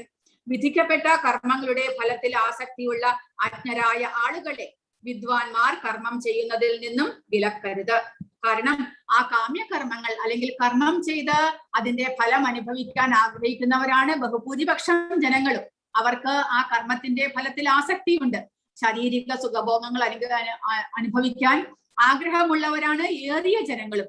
അപ്പോൾ വിദ്വാൻമാർ അല്ലെങ്കിൽ ഈ ഭക്തിയുത സേവനത്തിന്റെ രഹസ്യം അറിയുന്നവർ അവരെ പെട്ടെന്ന് പോയി അവരുടെ കർമ്മത്തെ വിലക്കരുത്. പിന്നെയോ അവർക്ക് ഭക്തിഭാവനയോടെ കൃഷ്ണാവബോധത്തിന്റെ ക്രമേണയുള്ള പുരോഗമനത്തിന് വേണ്ടി പ്രവർത്തിക്കുവാൻ പ്രേരിപ്പിക്കണം. അവർക്ക് വഴി കാണിച്ചു കൊടുക്കണം. ഇങ്ങനെയെല്ലാമാണ് ചെയ്യേണ്ടത്. നമ്മൾ ഇങ്ങനെ ചെയ്യുന്നത് വഴി നമ്മുടെ ക്ലേശങ്ങളെ ഇല്ലാതാക്കുവാൻ സാധിക്കും, നമ്മുടെ കർമ്മഫലത്തെ ഇല്ലാതാക്കുവാൻ സാധിക്കുന്നു, പുനർജന്മത്തെ ഇല്ലാതാക്കുവാൻ സാധിക്കുന്നു എന്നുള്ള ഉപദേശങ്ങൾ കൊടുത്ത് അവർക്ക് നേർവഴി കാണിക്കണം. അല്ലാതെ അവരുടെ കർമ്മത്തെ നിർത്തുവാൻ പാടില്ല എന്ന് ഭഗവാൻ ഉപദേശിക്കുന്നു. സർവകർമ്മങ്ങളുടെയും ഫലത്തെ കൃഷ്ണന് സമർപ്പിക്കേണ്ടത് എങ്ങനെയെന്ന് സ്വന്തം പ്രവർത്തികളിൽ കൂടി കാട്ടിക്കൊടുക്കുകയാണ് വേണ്ടത് എന്ന്. പ്രകൃതേ ക്രിയമാണാനി ഗുണൈ കർമാണി സർവശഃ അഹങ്കാര വിമൂഢാത്മാ കർത്താഹമിതി മന്യതേ. കാരണം സാധാരണ ജനങ്ങൾ നിത്യാഹങ്കാരത്തിന്റെ പ്രഭാവത്താൽ മോഹിതനായ ജീവാത്മാവ് താനാണ് കർമ്മങ്ങൾ ചെയ്യുന്നത് എന്ന് ചിന്തിക്കുന്നു. വാസ്തവത്തിൽ പ്രകൃതിയുടെ 3 ഗുണങ്ങളാണ് അവ നിർവഹിക്കുന്നത്. അപ്പോൾ സാധാരണ ജനങ്ങൾ ഈ കാമ്യകർമ്മങ്ങളിൽ മോഹിതരായവർ ചിന്തിക്കുന്നത് തങ്ങളാണ് കർമ്മങ്ങൾ ചെയ്യുന്നത്, അതുകൊണ്ട് ആ കർമ്മത്തിന്റെ ഫലം അനുഭവിക്കാൻ തനിക്കാണ് അധികാരമുള്ളത് എന്ന്. വാസ്തവത്തിൽ സത്വരജസ് തമോ ഗുണങ്ങളാൽ പ്രേരിതമായിട്ടാണ് ഓരോരുത്തരും പ്രവർത്തികൾ ചെയ്യുന്നത്. അത് നമുക്ക് വഴിയെ വരുന്ന അധ്യായങ്ങളിലൂടെ മനസ്സിലാകും സത്വരജസ് തമോ ഗുണങ്ങളെ പറ്റി.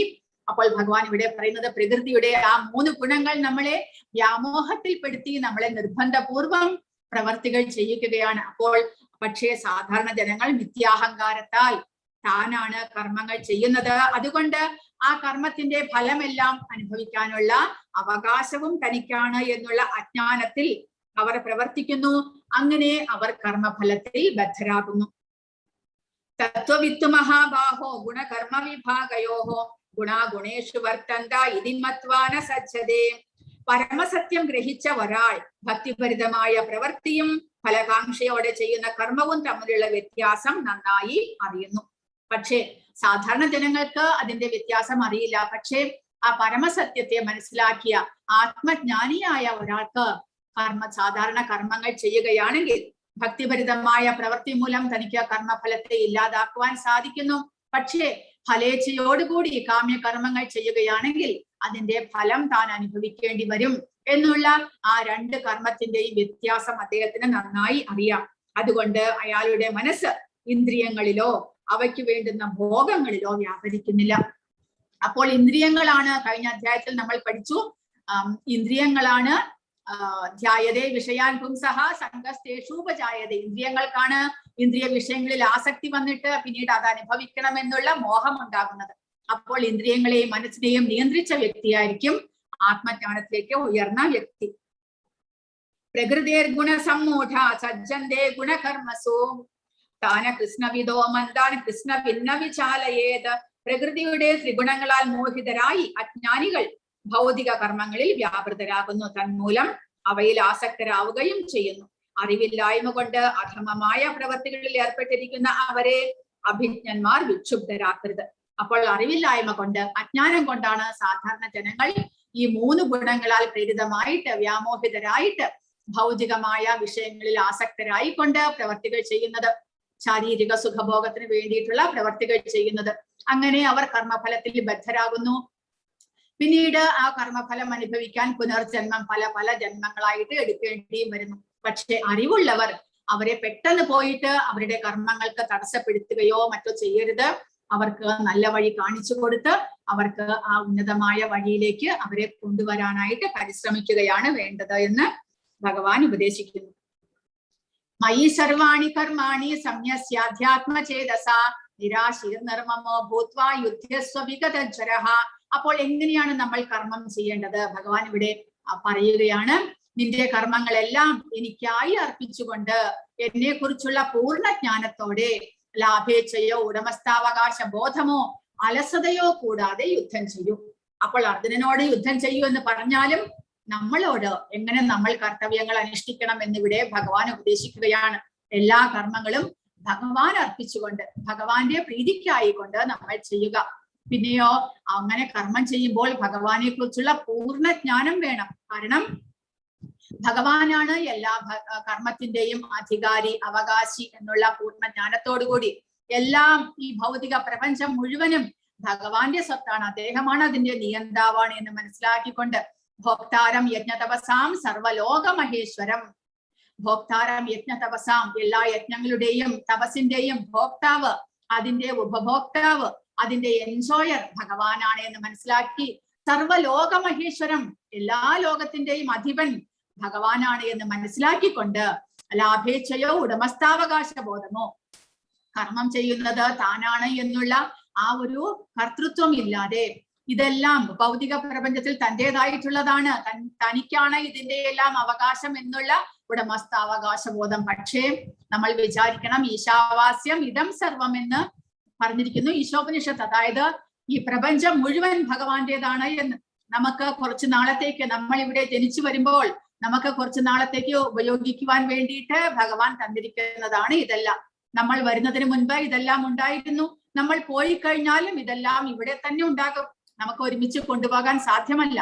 അപ്പോൾ ഇവിടെ കാണുന്നതെല്ലാം ഭഗവാന്റേതാണ് എന്നുള്ള ആ ഒരു അറിവോടുകൂടി, ജ്ഞാനത്തോടുകൂടി നമ്മൾ ചെയ്യുന്ന പ്രവൃത്തിയിൽ ലാഭമോ നഷ്ടമോ ഒന്നും കണക്കാക്കാതെ എല്ലാം ഭഗവാൻ അർപ്പിച്ചുകൊണ്ട് നമ്മൾ കർമ്മം ചെയ്യുകയാണെങ്കിൽ ആ കർമ്മത്തിലൂടെ നമുക്ക് അടുത്ത ശ്ലോകത്തിൽ ഭഗവാൻ പറയുന്നു, 31ാമത്തെ ശ്ലോകത്തിൽ, അങ്ങനെ ചെയ്യുകയാണെങ്കിൽ എന്ത് നമുക്ക് ലഭിക്കുന്നു? യമേ മതമിതം നിത്യം അനുതിഷ്ഠന്തി മാനവാഹ ശ്രദ്ധാവന്തോന സൂയന്തോ മുച്യന്തേ തേബി കർമ്മഭിഹി. എന്റെ ആജ്ഞാനുസാരം സ്വകർമ്മങ്ങൾ നിർവഹിക്കുകയും അസൂയ കൂടാതെ വിശ്വാസപൂർവം ഈ ഉപദേശങ്ങൾ അനുസരിക്കുകയും ചെയ്യുന്നവർ കർമ്മഫലങ്ങളുടെ കുടുക്കിൽ നിന്ന് മോചനം തേടുന്നു. അപ്പോൾ ആ ഭഗവാൻ പറഞ്ഞ ഉപദേശങ്ങൾ അനുസരിച്ച് നമ്മൾ കർമ്മങ്ങൾ ചെയ്യുകയാണെങ്കിൽ ആ കർമ്മഫലത്തിന്റെ ബന്ധനത്തിൽ നിന്ന് നമുക്ക് മോചനം സാധ്യമാകുന്നു. അങ്ങനെ കർമ്മഫലത്തിന്റെ ബന്ധനത്തിൽ നിന്ന് നമ്മൾ മോചിതരായാൽ ആ ജീവാത്മാവിന് തന്റെ ആ പരിശുദ്ധമായ അവബോധം തിരിച്ചു കിട്ടുന്നു. അങ്ങനെ ജീവാത്മാവിന് സ്വതന്ത്രനാകുവാനായിട്ട് സാധിക്കുന്നു. അങ്ങനെ ഭഗവാന്റെ ഉപദേശം അനുസരിച്ചില്ല എന്നുണ്ടെങ്കിൽ ഏതദഭ്യസൂയന്തോ നാനു തിഷ്ടന്തി മേ മതം സർവജ്ഞാന വിമൂഢാംസ്ഥാൻ വിധി നഷ്ടാന ചേതസഹ. അസൂയാലുക്കളായി എന്റെ ഉപദേശങ്ങളെ അവഗണിക്കുകയും അനുസരിക്കാതിരിക്കുകയും ചെയ്യുന്നവരെ ഒട്ടും അറിവില്ലാത്തവരും മൂഢരുമായി കണക്കാക്കണം. പൂർണ്ണത നേടുന്നതിനുള്ള അവരുടെ യത്നങ്ങൾ വിഫലമാക്കപ്പെടുകയും ചെയ്യുന്നു. കാരണം ഭഗവാന്റെ ഉപദേശങ്ങൾ അനുസരിച്ചാൽ മാത്രമേ കർമ്മഫലം ഇല്ലാതാക്കാൻ സാധ്യമാകുകയുള്ളൂ. അതനുസരിച്ചില്ലെങ്കിൽ കർമ്മഫലം നമ്മൾ അനുഭവിക്കണം. ആ കർമ്മഫലം അനുഭവിക്കാൻ വീണ്ടും വീണ്ടും ജനിക്കണം. അങ്ങനെ നമുക്കൊരിക്കലും ജീവിതത്തിന്റെ പൂർണ്ണത എന്ന് പറഞ്ഞാൽ ആ നമ്മുടെ പരമധാമത്തിലേക്ക്, നമ്മുടെ വാസസ്ഥാനത്തേക്ക് നമുക്ക് തിരിച്ചു പോകാൻ സാധ്യമാകുകയില്ല എന്ന്. സദൃശം ചേഷ്ടതേ സ്വസ്യാഹ പ്രകൃതേർജ്ഞാനവാനപി പ്രകൃതിം യാന്തി ഭൂതാനി നിഗ്രഹ കിം കരിഷ്യതി.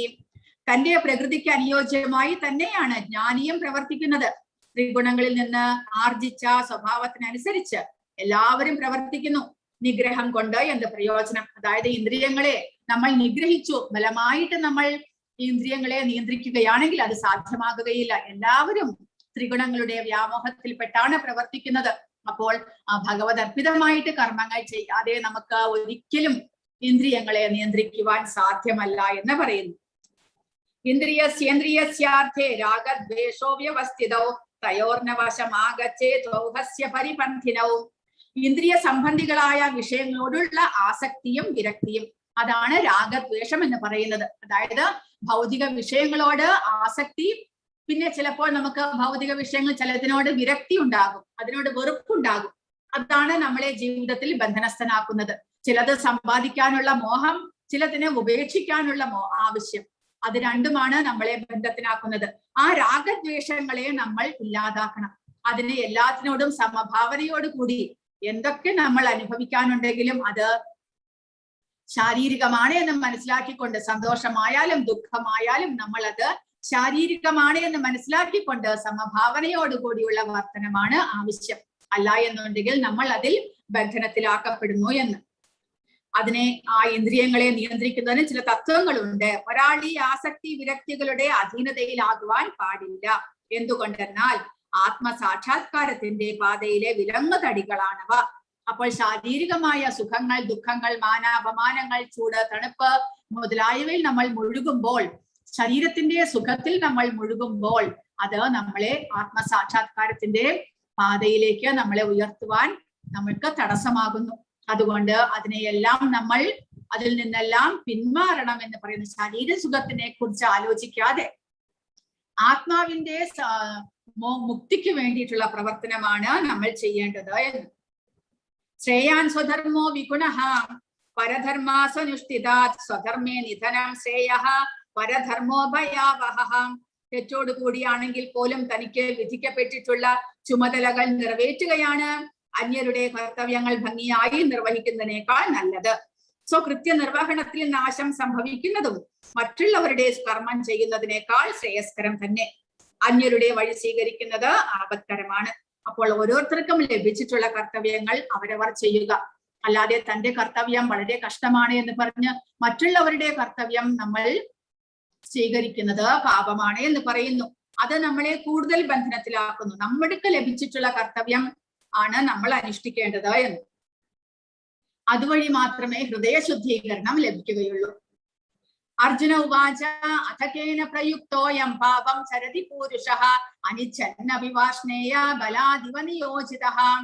അർജുനൻ പറഞ്ഞു, വാഷ്ണേയ, ഏതിനാലാണ് ഒരാൾ തനിക്ക് ഇഷ്ടമില്ലെങ്കിൽ പോലും ബലാത്കാരേണ എന്ന പോലെ പാപം ചെയ്യാൻ പ്രേരിതനാകുന്നത്? അപ്പോൾ ഇത്രയൊക്കെ പറഞ്ഞപ്പോൾ അർജുനൻ ചോദിക്കുകയാണ്, അപ്പോൾ ഇതെല്ലാം പാപം എല്ലാം കർമ്മഫലമാണ് എന്ന് പറഞ്ഞു. നമ്മൾ കർമ്മം ചെയ്യുന്നതിനനുസരിച്ചാണ് പാപവും പുണ്യവുമായ കർമ്മങ്ങൾ ഉണ്ടാകുന്നത്. അപ്പോൾ എങ്ങനെയാണ് ഒരാൾ ഇഷ്ടമല്ലെങ്കിൽ കൂടെ ചിലർ നിർബന്ധപൂർവം ചിലപ്പോൾ തന്നെത്താൻ അറിയാതെ തന്നെ പാപം ചെയ്തു പോകുന്നത് കാണാം.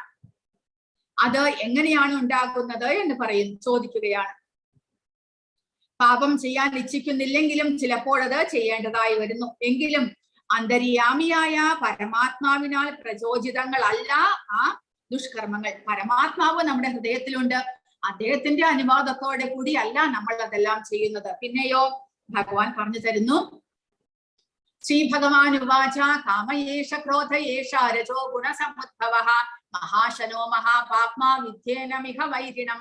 ഭഗവാൻ പറഞ്ഞു, രജോ ഗുണവുമായുള്ള സമ്പർക്കത്തിൽ നിന്ന് ഉണ്ടായതും പിന്നീട് ക്രോധമായി തീരുന്നതുമായ കാമമാണ് ഇങ്ങനെ പ്രേരിപ്പിക്കുന്നത്. എല്ലാം നശിപ്പിക്കുന്ന ഈ മഹാപാപമാണ് ഇഹലോകത്തിലെ ശത്രു.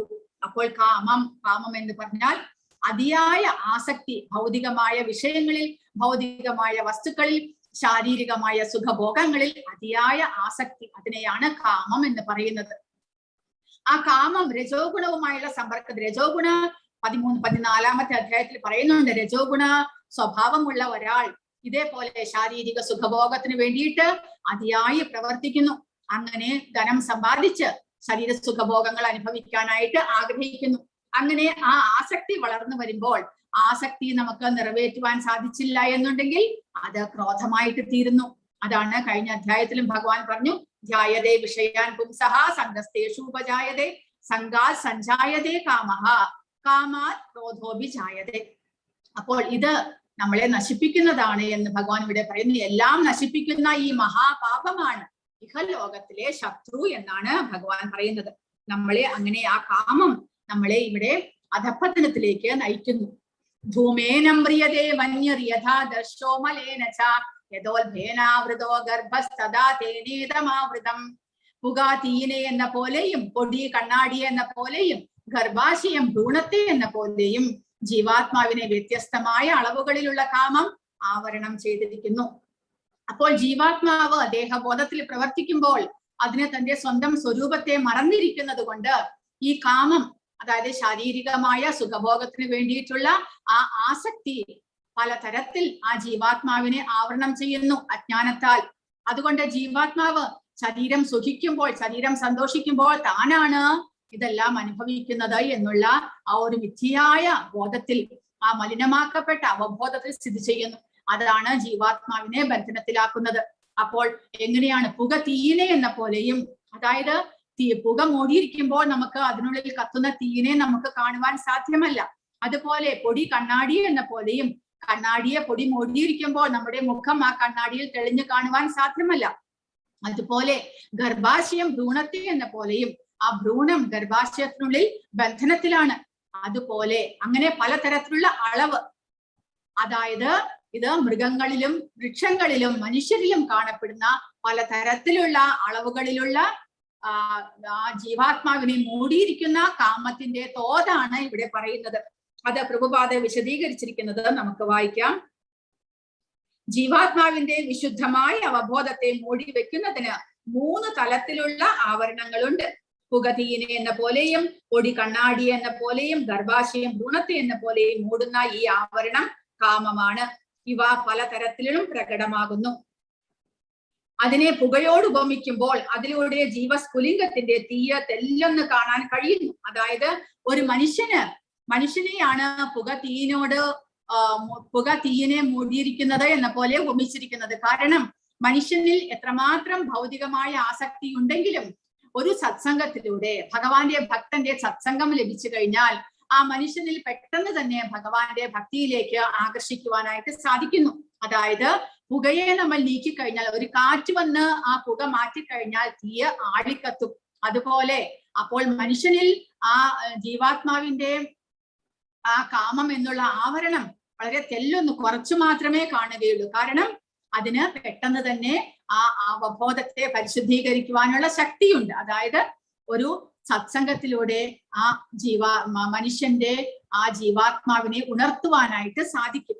പക്ഷെ എന്നാൽ പൊടി കണ്ണാടി എന്ന പോലെ എന്നുള്ളത് മൃഗങ്ങളെയും പക്ഷികളെയും താരതമ്യം ചെയ്തിരിക്കുന്നു. കാരണം കണ്ണാടിയെ നമ്മൾ പരിശ്രമിച്ച് തുടച്ച് വൃത്തിയാക്കാതെ ആ കണ്ണാടി പഴയ സ്ഥിതിയിലേക്ക് ആക്കുകയില്ല. അതുപോലെ മൃഗങ്ങളും പക്ഷികളും എല്ലാം പിന്നീട് രൂപാന്തരം എടുത്ത് മനുഷ്യജന്മം ലഭിച്ചാൽ മാത്രമേ അവർക്ക് പിന്നീട് ആ തന്റെ സ്വരൂപത്തിലേക്ക്, ജീവാത്മാവിന്റെ മുക്തിയിലേക്ക് മടങ്ങുവാനായിട്ട് അവർക്ക് സാധിക്കുകയുള്ളൂ.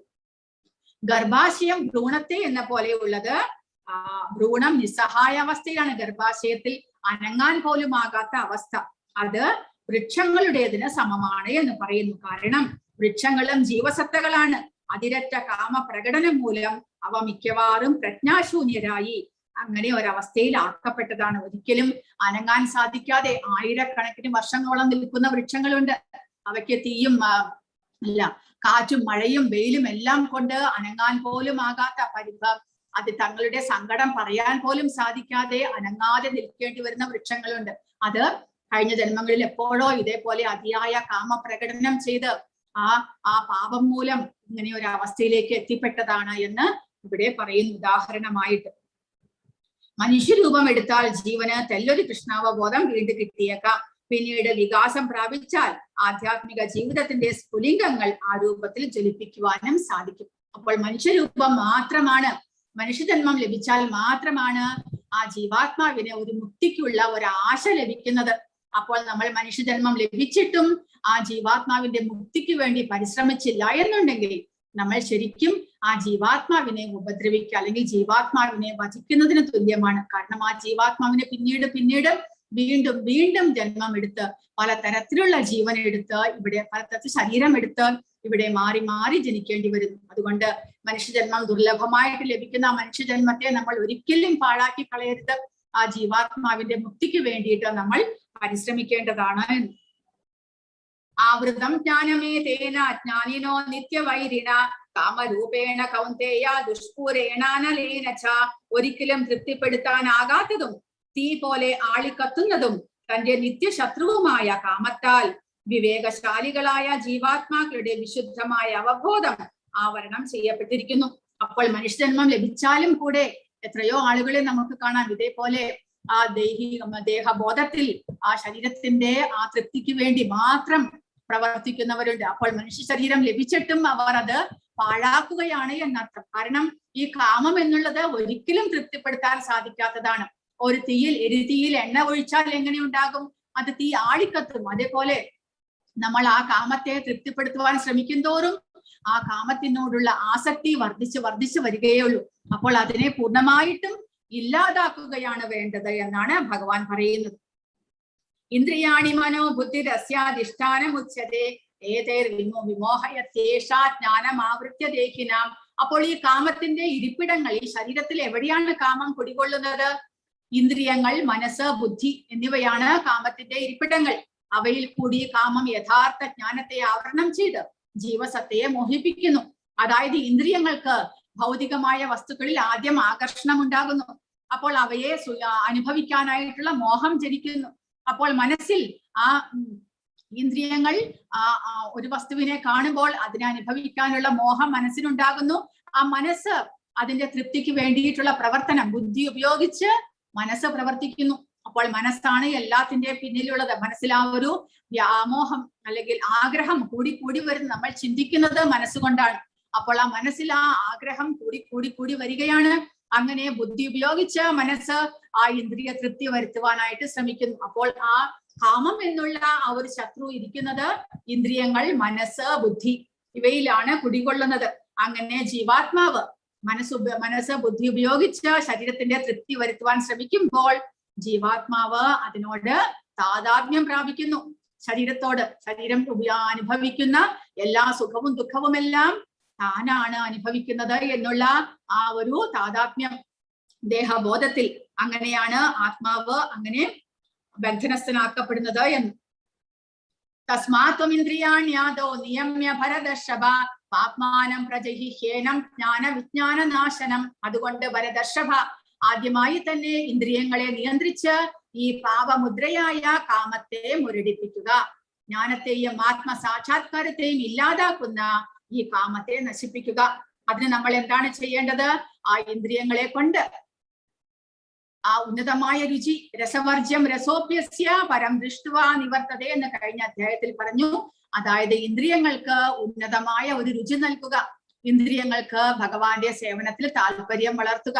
മനസ്സ്, ബുദ്ധി, ഇന്ദ്രിയങ്ങൾ ഇവ മൂന്നും ഉപയോഗിച്ച് ഭഗവാന്റെ സേവനങ്ങൾ ചെയ്യുന്നത് വഴി നമുക്ക് ആ ഇന്ദ്രിയങ്ങൾക്ക് ഭൗതികമായ വിഷയങ്ങളിൽ താല്പര്യം ഉണ്ടാകുന്നത് ഇല്ലാതാക്കുവാനായിട്ട് സാധിക്കുന്നു. അങ്ങനെ ഇന്ദ്രിയങ്ങളെ നിയന്ത്രിക്കേണ്ടത് അത്യാവശ്യമാണ്. ഇന്ദ്രിയങ്ങളെ നിയന്ത്രിക്കുന്നതിനുള്ള ഒരേ ഒരു വഴി ഇത് മാത്രമാണ്. കാരണം നമ്മൾ ബലം പ്രയോഗിച്ച് ഇന്ദ്രിയങ്ങളെ നിയന്ത്രിച്ചാൽ വിശ്വാമിത്രന് സംഭവിച്ചതുപോലെ നമ്മൾ എപ്പോൾ വേണമെങ്കിലും ഏതെങ്കിലും ഒരു ഇന്ദ്രിയത്തിന്റെ പ്രവൃത്തി മൂലം നമുക്ക് അധഃപതനം സംഭവിക്കും. അപ്പോൾ നമ്മൾ പ്രധാനമായിട്ട് ചെയ്യേണ്ടത് ഭഗവാനാണ് ഇന്ദ്രിയങ്ങളുടെ എല്ലാം നാഥൻ. ഋഷികാണ് ഋഷികേശ സേവനം ഭക്തിരുത്തമ. ഋഷിക എന്ന് പറഞ്ഞാൽ ഇന്ദ്രിയങ്ങൾ, ഇന്ദ്രിയങ്ങളുടെ നാഥൻ ഭഗവാനാണ്. അപ്പോൾ ആ ഇന്ദ്രിയങ്ങൾ ഉപയോഗിച്ച് നമ്മൾ ഭഗവാന്റെ സേവനങ്ങൾ ചെയ്യുമ്പോൾ ആ ഇന്ദ്രിയങ്ങൾക്ക് സ്വയമേവ ശാന്തത കൈവരുന്നു, അവ ശാന്തരാകുന്നു, അവയ്ക്ക് ഭൗതികതയിൽ നിന്നുള്ള ആകർഷണത്തെ ഇല്ലാതാക്കുവാൻ നമുക്ക് സാധിക്കുന്നു എന്ന്. ഇന്ദ്രിയാണി പരാണ്യാഹോർ ഇന്ദ്രിയേഭ്യ പരം മനഃ മനസ്സസ്തു പരാബുദ്ധിർ യോ ബുദ്ധേ പരതസ്തു സഹ. ജഡപദാർത്ഥങ്ങളെക്കാൾ ഉത്കൃഷ്ടങ്ങളാണ് കർമ്മേന്ദ്രിയങ്ങൾ. മനസ്സ് ഇന്ദ്രിയങ്ങളെക്കാൾ ശ്രേഷ്ഠമാണ്. ബുദ്ധി മനസ്സിനെയും കടന്നു നിൽക്കുന്നു. ആത്മാവ് ബുദ്ധിയേക്കാൾ ഉന്നതനാണ്. അപ്പോൾ ഇവിടെ കാണിച്ചിരിക്കുന്നത് കാണാം, ഈ രഥത്തിൽ ഇതിൽ സഞ്ചരിക്കുന്നത് ജീവാത്മാവാണ്. ആ ജീവാത്മാവിനെ നയിക്കുന്ന ആരാണ്? അത് മനസ്സാണ്. ആ മനസ്സായ വ്യക്തി ആ കടിഞ്ഞാണ്, ബുദ്ധിയുള്ള കടിഞ്ഞാണ് ഉപയോഗിച്ച് 5 കുതിരകളെ ഇന്ദ്രിയങ്ങളായിട്ട് ഉപമിച്ചിരിക്കുന്നു. ആ കുതിരകളെ നിയന്ത്രിക്കുന്നത്, ഇന്ദ്രിയങ്ങളെ നിയന്ത്രിക്കുന്നത് ബുദ്ധിയാണ്. അപ്പോൾ ഇവിടെ പറയുന്നത് ആ ബുദ്ധി ഉപയോഗിച്ച് മനസ്സിനെയും ബുദ്ധിയെയും ഉപയോഗിച്ച് ഇന്ദ്രിയങ്ങളെ നിയന്ത്രിക്കണമെന്ന്. ഇന്ദ്രിയങ്ങളെ നിയന്ത്രിച്ചാൽ മാത്രമേ നമുക്ക് പെട്ടെന്ന് തന്നെ ആ ശരിയായ പാതയിലൂടെ നടക്കുവാൻ സാധിക്കുകയുള്ളൂ. അല്ല ഈ കുതിരകളെ ആ കടിഞ്ഞാണ് ഉപയോഗിച്ച് നിയന്ത്രിക്കാതെ അഴിച്ചു വിടുകയാണെങ്കിൽ കുതിരകൾ 5 കുതിരകൾ 5 സൈഡിലേക്ക് പോകും, 5 സ്ഥലത്തിലേക്ക് തിരിഞ്ഞു പോകും. അങ്ങനെ നമുക്ക് അധഃപതനം ഉണ്ടാകുന്നു. അതുകൊണ്ട് പറയുന്നു, കുതിരകളാകുന്ന ഇന്ദ്രിയങ്ങളെ ബുദ്ധിയാകുന്ന കടിഞ്ഞാണ് ഉപയോഗിച്ച് മനസ്സിനെ നിയന്ത്രിച്ച് നമ്മൾ ആ ശരിയായ പാതയിലൂടെ, ആധ്യാത്മികമായ പാതയിലൂടെ സഞ്ചരിക്കുകയാണെങ്കിൽ ആ ജീവാത്മാവിനെ ഈ ഭൗതികതയിലുള്ള ബന്ധനത്തിൽ നിന്ന് മോചിപ്പിക്കുവാനായിട്ട് സാധിക്കുന്നു എന്ന്. അപ്പോൾ ശരീരത്തെക്കാൾ ഉത്കൃഷ്ടമാണ് കർമ്മേന്ദ്രിയങ്ങൾ. മനസ്സ് ഇന്ദ്രിയങ്ങളെക്കാൾ ശ്രേഷ്ഠമാണ്. ബുദ്ധിയാണെങ്കിലോ മനസ്സിനെയും കടന്നു നിൽക്കുന്നു. ആ ബുദ്ധി ഉപയോഗിച്ച് നമ്മൾ ഇന്ദ്രിയങ്ങളെ നിയന്ത്രിക്കുകയാണെങ്കിൽ മനസ്സിനെയും നമുക്ക് നിയന്ത്രിക്കുവാൻ സാധിക്കുന്നു. അപ്പോൾ ആത്മാവ് വിചാരിക്കണം, ആത്മാവ് ഇവയെ എല്ലാത്തിനേക്കാട്ടിലും ശ്രേഷ്ഠനാണ്. ആത്മാവ് ദൃഢനിശ്ചയം എടുക്കണം, എനിക്ക് ആധ്യാത്മികമായ പ്രവർത്തികൾ ചെയ്ത് ഭഗവാന്റെ സേവകൾ ചെയ്ത് എനിക്ക് ഭഗവത് പദം പോകണം എന്നുള്ള ദൃഢനിശ്ചയം ഉണ്ടെങ്കിൽ നമുക്ക് മനസ്സിനെയും ഇന്ദ്രിയങ്ങളെയും ബുദ്ധിയെയും നിയന്ത്രിക്കുവാൻ സാധിക്കുന്നു എന്ന്. ഭഗവാന് സ്വയം സമർപ്പിതനായി ബുദ്ധി കൊണ്ട് മനസ്സിനെ കൃഷ്ണാവബോധത്തിൽ ഉറപ്പിച്ചാൽ ആ മനസ്സ് തനിയെ കരുത്തുറ്റതായി തീരും. ഇന്ദ്രിയങ്ങൾക്ക് എത്രമാത്രം ശക്തി ഉണ്ടെങ്കിലും ശരി, അവ വിഷപ്പല്ലുകൾ നഷ്ടപ്പെട്ട പാമ്പുകളെ പോലെ നിർവീര്യങ്ങളായി പോകുന്നു. അങ്ങനെ നമുക്ക് ആത്മാവ് ഉപയോഗിച്ച് ആ ബുദ്ധിയും ഇന്ദ്രിയങ്ങളെയും മനസ്സിനെയും നിയന്ത്രിക്കുവാൻ സാധിക്കുന്നു എന്നതിന് ഒരേ ഒരു വഴി കൃഷ്ണാവബോധത്തിൽ, ഭഗവാന്റെ സേവനത്തിൽ നമ്മൾ പ്രവർത്തിക്കുക. ഏവം ബുദ്ധേ പരം ബുദ്ധ്വ സംസ്തഭ്യാത്മാനമാത്മന ജഹി ശത്രു മഹാബാഹോ കാമരൂപം ദുരാസതം. ഭൗതികങ്ങളായ ഇന്ദ്രിയങ്ങൾക്കും മനസ്സിനും ബുദ്ധിക്കും അതീതനാണ് താൻ എന്നറിഞ്ഞിട്ട്, അതായത് ജീവാത്മാവ് എന്നറിഞ്ഞിട്ട് ദൃഢനിശ്ചയത്തോടെയുള്ള ആത്മീയ ബുദ്ധിയും, അതായത് കൃഷ്ണാവബോധത്തിലുള്ള പ്രവർത്തനവും ആത്മീയ ശക്തിയും കൊണ്ട് മനസ്സിനെ ഉറപ്പിച്ച് അദമ്യനായ കാമം എന്ന ശത്രുവിനെ കീഴടക്കുക. അപ്പോൾ ജീവാത്മാവ് വിചാരിക്കണം, ദൃഢനിശ്ചയത്തോടു കൂടി ആ കൃഷ്ണാവബോധത്തിലുള്ള പ്രവർത്തനങ്ങളിലൂടെ തന്റെ പഞ്ച ഇന്ദ്രിയങ്ങളെയും നിയന്ത്രിക്കുവാനും ആ പഞ്ച ഇന്ദ്രിയങ്ങളെ ഉപയോഗിച്ച് ഭഗവാന്റെ സേവനത്തിൽ നമ്മൾ മുഴുകുന്നത് വഴി ആ മനസ്സിനെയും ബുദ്ധിയെയും എല്ലാം ഭഗവാന്റെ സേവനത്തിലേക്ക് ഇറക്കുവാൻ നമുക്ക് സാധിക്കുന്നു. അങ്ങനെ നമുക്ക് ആ കാമം എന്നുള്ള അദമ്യനായ ശത്രുവിനെ നമുക്ക് നിയന്ത്രിക്കുവാനായിട്ട്, എന്നേക്കുമായിട്ട് നമുക്ക് അതിനെ ദൂരെ മാറ്റുവാനായിട്ട്, കീഴടക്കുവാനായിട്ട് സാധിക്കുന്നു എന്ന്. താൻ എന്നേക്കും ഭഗവാന്റെ സേവകൻ എന്നറിഞ്ഞുകൊണ്ട് കൃഷ്ണാവബോധത്തിൽ എത്താനുള്ള വഴിയാണ് 3-ാം അധ്യായം നിർദ്ദേശിക്കുന്നത്. ഭൗതിക ജീവിതത്തിൽ ഒരാൾ കാമത്തിനും പ്രകൃതി വിഭവങ്ങളുടെ ആധിപത്യം നേടാനുള്ള ആഗ്രഹത്തിനും അടിമപ്പെട്ടിരിക്കും. ഇന്ദ്രിയ സുഖത്തിനും അതീശത്വത്തിനുമുള്ള ആഗ്രഹമാണ് ബദ്ധനായ ജീവാത്മാവിന്റെ ഏറ്റവും വലിയ ശത്രു. എന്നാൽ കൃഷ്ണാവബോധത്തിന്റെ പ്രഭാവം മൂലം ഭൗതികങ്ങളായ മനോബുദ്ധീന്ദ്രിയങ്ങളെ ആർക്കും നിയന്ത്രിക്കാം. സ്വന്തം ചുമതലകളെയോ പ്രവർത്തികളെയോ പെട്ടെന്ന് ഉപേക്ഷിക്കേണ്ടതില്ല. ക്രമേണ കൃഷ്ണാവബോധം വളർത്തിയെടുക്കുന്നത് കൊണ്ട് ഉറച്ച ബുദ്ധിയെ തന്റെ വിശുദ്ധമായ ആത്മസത്തയിലേക്ക് തിരിച്ച് ഇന്ദ്രിയങ്ങൾക്കോ മനസ്സിനോ വശപ്പെടാത്ത അഭൗതികമായ ഒരവസ്ഥയിലേക്ക് ഉയർത്തുവാനായിട്ട് സാധിക്കുന്നു. അപ്പോൾ നമ്മുടെ കർത്തവ്യങ്ങളെല്ലാം ഉപേക്ഷിച്ചിട്ട് നമ്മൾ പൂർണ്ണമായിട്ടും ഭഗവാന്റെ ഭക്തിയിലേക്ക് ഇറങ്ങണമെന്നല്ല പറയുന്നത്. നമ്മൾ വീടും കുടുംബവും എല്ലാം ഉപേക്ഷിച്ച് ഒരു സന്യാസിയാകാനോ ബ്രഹ്മചാരിയാകാനോ ആകണമെന്ന് ആരും പറയുന്നില്ല. നമ്മുടെ കർത്തവ്യങ്ങൾ ചെയ്യുന്നതിനോടൊപ്പം അതെല്ലാം ഭഗവത് അർപ്പിതമായിട്ട് ചെയ്തുകൊണ്ട്, ഭഗവാന്റെ സേവനങ്ങൾ ചെയ്തുകൊണ്ട്, നമ്മുടെ ഇന്ദ്രിയങ്ങളെ ഭഗവത് അർപ്പിതമായിട്ട് പ്രവർത്തിപ്പിക്കുന്നത് കൊണ്ട് നമുക്ക് ആ കൃഷ്ണാവബോധത്തിലേക്ക് വളരെ വേഗം ഉയരുവാനും നമ്മുടെ കർമ്മഫലങ്ങളെ ഇല്ലാതാക്കി ഭഗവാന്റെ ഭക്തിയിലേക്ക് ഉയരുവാനായിട്ട് നമുക്ക് സാധിക്കുന്നു എന്ന്. ഹരേ കൃഷ്ണ. അപ്പോൾ ഇത്രയുമാണ് ഇന്നത്തെ അധ്യായത്തിൽ